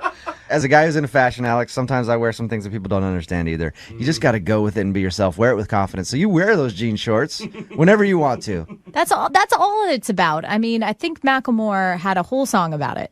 Wear whatever you want. Yeah, no, those jean shorts can never see the light of day again. Oh, come on. They were that bad, huh? Come on, Courtney. It's so sweet, but they're that bad. So Courtney, Alex didn't necessarily do anything wrong. He just isn't attractive to you because he dresses funny and he laughs at his own jokes. and he has a catchphrase that he uses, bitches be crazy, after everything. I don't always use that. It was relevant at the time. How many times did you say it, Alex? Do you remember? I don't even remember saying it, but I mean, I guess I might have said it. I've said it before, I suppose. It's like About 4 times. hashtag, you know? It's like a hashtag. That's a verbal hashtag. Courtney, I liked you. Maybe I was nervous because I thought we had a connection. I thought you liked me back, too. Oh. Courtney, is there any way that I could convince you to go out with Alex again and give him one more shot? Yeah, he's a great guy. He sounds like a nice guy. He just can't dress very well. Yeah. And we can get him to lay off the bitches be crazy Maybe. line, even though I like it. Yeah. Will you go out with him again? We will pay for a second date. I feel so bad that I just said all that stuff. Alex, you're such a great guy. I just don't think I'm the girl for you. I just didn't really click with a lot of the jokes, and, I don't really understand all the, sci-fi references, and I'm really sorry. Alex, you need a girl who's a little more your speed. Someone who's into jean shorts, Panera bread, and great one-liners. Well, bitches be crazy. Yeah, Alex, there you go. Never change, man. Never change. Brooke and Jubal in the morning.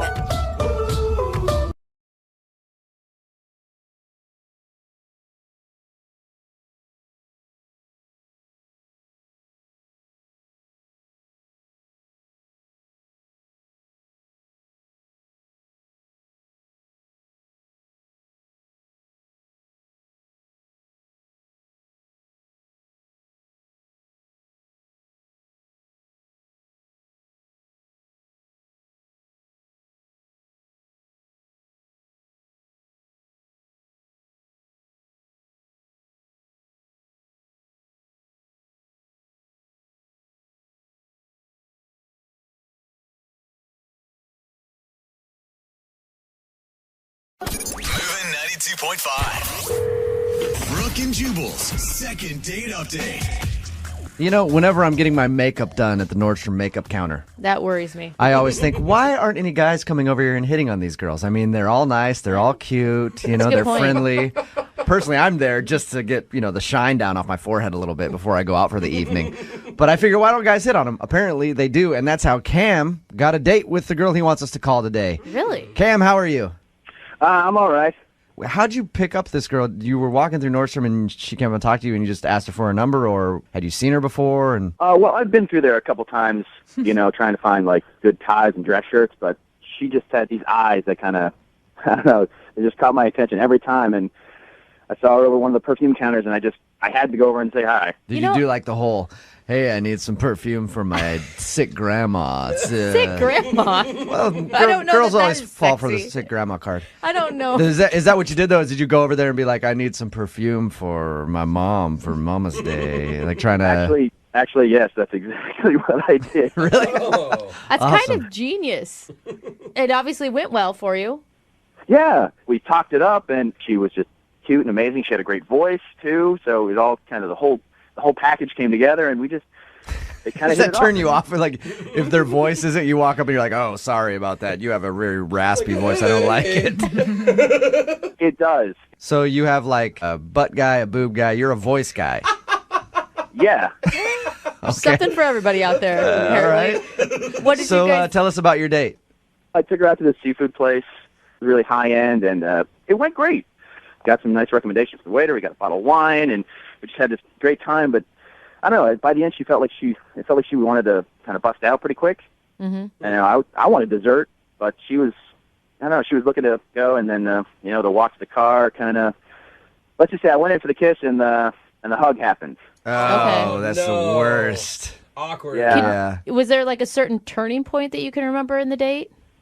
Not really. I mean, there was one point where I got my order, and I ordered the salmon, and she kind of got hers, and she asked me for kind of a bite of what I had, and I'm not really a food sharer. Yeah. So you told her no? Well, yeah, because it's kind of a first date thing. Did she go for to grab some food off your plate and you smacked her hand out of the way? No. I picked up the check. I will buy you anything you want, but Right. if I order it, it's because I want the whole thing. Yeah, I'm not a big fan of sharing food either. It's like we've been dating for a while, you can have a bite. But on a first date, though. Yeah, on a first date, it's kind of weird. We've had a second date update before where this actually ruined the date was because the girl kept taking food off of his plate. Remember that? And he wouldn't call her back. So did she act awkward when you were like, no, I want my own food? You know, the eyes stopped smiling a little. Huh. Oh, no. So you think you offended her? Maybe. But that's the thing is, like, I it's hard to read girls sometimes, so. How about all the time? Yeah. Have you tried to get a hold of her and ask her out? And what's her response? Is there a response? There's been no response. Jubal. It's been like nothing from the texts or calls. It's just kind of blank. All right. So she's just not responding to anything. No, and I don't want to go back to the store and hunt her down like from the men's section. That's just I think that'd be way too creepy.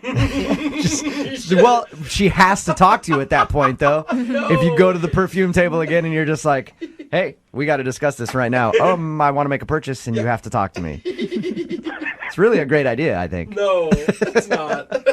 All right, man. Well, we're going to play a song, come back, call her, and get your second date update, all right? Awesome. All right, man. Hold on. Moving 92.5. Brooke and Jubal in the mornings. Second date update. Hey, Cam?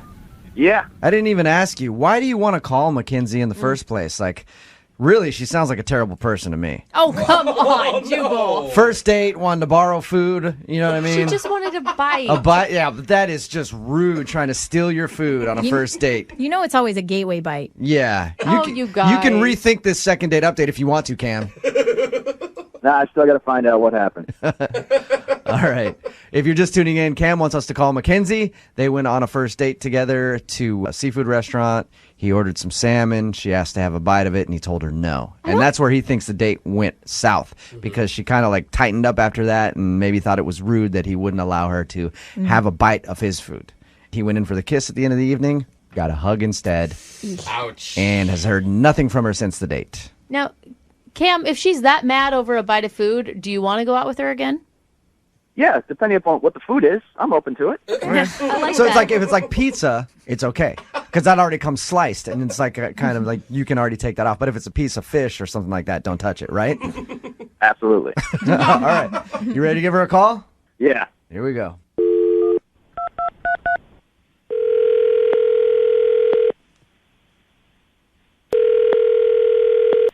Hello? Hi, can I speak to Mackenzie? This is she. Hey, Mackenzie, how are you? This is Jubal from Brooke and Jubal in the morning on Moving 92.5. Okay. I'm sorry. What's going on? The reason I'm calling you is because you recently went out on a date with a friend of the show. His name is Cam. Okay. And Cam emailed us because he'd like to see you again, but he's wondering why you're not answering the phone or responding to any of his text messages. Okay. So we figured, why not call her and see if she'll tell us if Cam did something wrong on your date. I mean, I don't really want to see him again. Was it because he wouldn't let you have some of his food? He told us about how you wanted to share like a bite of his food that he got, and he said no, and that's where he felt like the date went wrong. I mean, that was really weird. Like, I've never had anyone like deny someone a bite of their food before, but it wasn't. Did you just not like him? I mean, he's just not like a guy I would want to see again. Did you feel that way from the very beginning of the date, or did something happen throughout it to change your mind? I mean, he was nice enough for most of it. Yeah. It's okay, Mackenzie. This is a safe place. You can tell us what happened. This is so weird. He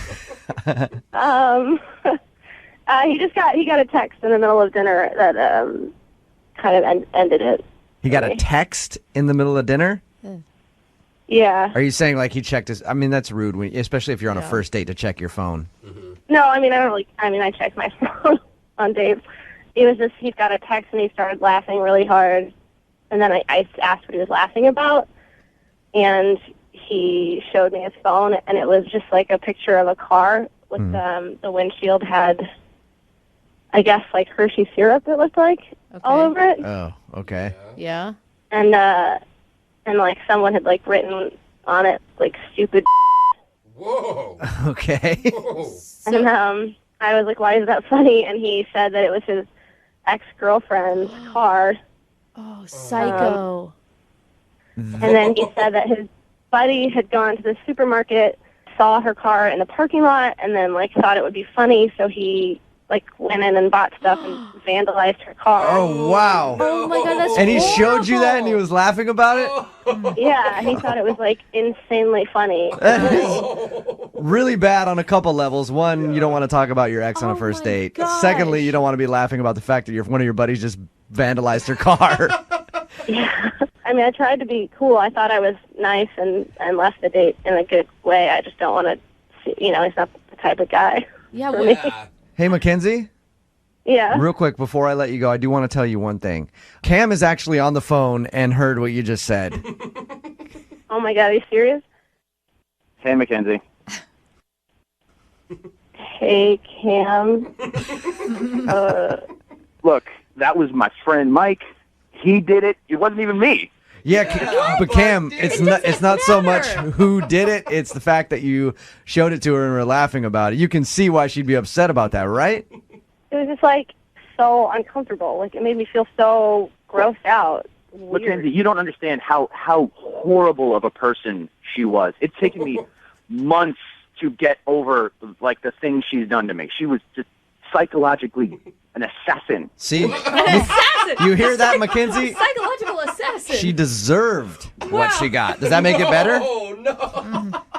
Who cares if your ex is like a or like what she did to you? Like you still showed me a picture of her car like vandalized and like laughed at it. I mean, we went on one date. We shouldn't be talking about our exes at all at this point, let alone you telling me how much he screwed you up. That's not a good way to start. I understand that. It just caught me off guard, and I was really surprised, and I really reacted to it. And I didn't want to be rude and not tell you what I was laughing about, but I could see it was a mistake. I made a mistake. Did you call her afterwards? Did you talk to her? Did you tell her, sorry, my friend's an a-hole? No, because she doesn't pick up the phone I call. That's not an excuse. Your friend's an a-hole, and it sounds like you're an a-hole. Yeah. It sounds like you're still hung up on your ex. Yeah. I mean, if you're blaming everything in your life on this woman. Yeah, it's so much so that even your buddies are going out of their way to vandalize her property. Have you dated her? People that date crazy people should take a look in the mirror. There's a reason why you stuck around with a crazy person. Amen, sister. Mackenzie, you need to relax, okay? It's not that big of a deal. It's just chocolate sauce on her windshield. You can get that off at a car wash. I mean, come on. It's not like you slashed your tires or did anything that remotely truly damaged the car.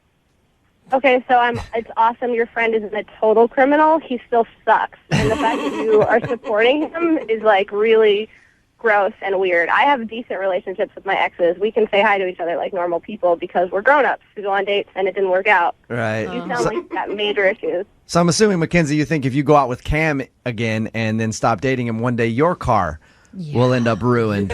We'll be chocolated. Yeah. That's not going to happen. I'm sorry. My friend defended me. He felt like I still had some issues. Obviously, I'm working through it, but I'm working through it by finding someone who's good and decent and not crazy. And that's what I found in you. So if you give me a chance, I can. That will never happen to your car. We've heard a lot of romantic things in the second date update before, Yeah. but I've never heard something so romantic as, I promise if you go out with me again, I will not vandalize your car. That was the sweetest thing I've ever heard, Cam. There's a tear in my eye. Yeah. Mackenzie, I would like to ask you if you would go on a second date with Cam. We will pay for the date. No, I think I'm all set. Thank you. You sure? Surprise, surprise. Yeah, I'm pretty sure. Mackenzie, please, if I could just have one more chance. Sorry, dude. I mean, you seem not totally psychotic, but I don't, take some time and get over her and then try a different girl. Don't even call me. Wow. All right, Mackenzie. Well, thank you for your time. Appreciate it. Sure. Cam? Yeah. You really still don't see what you did as wrong.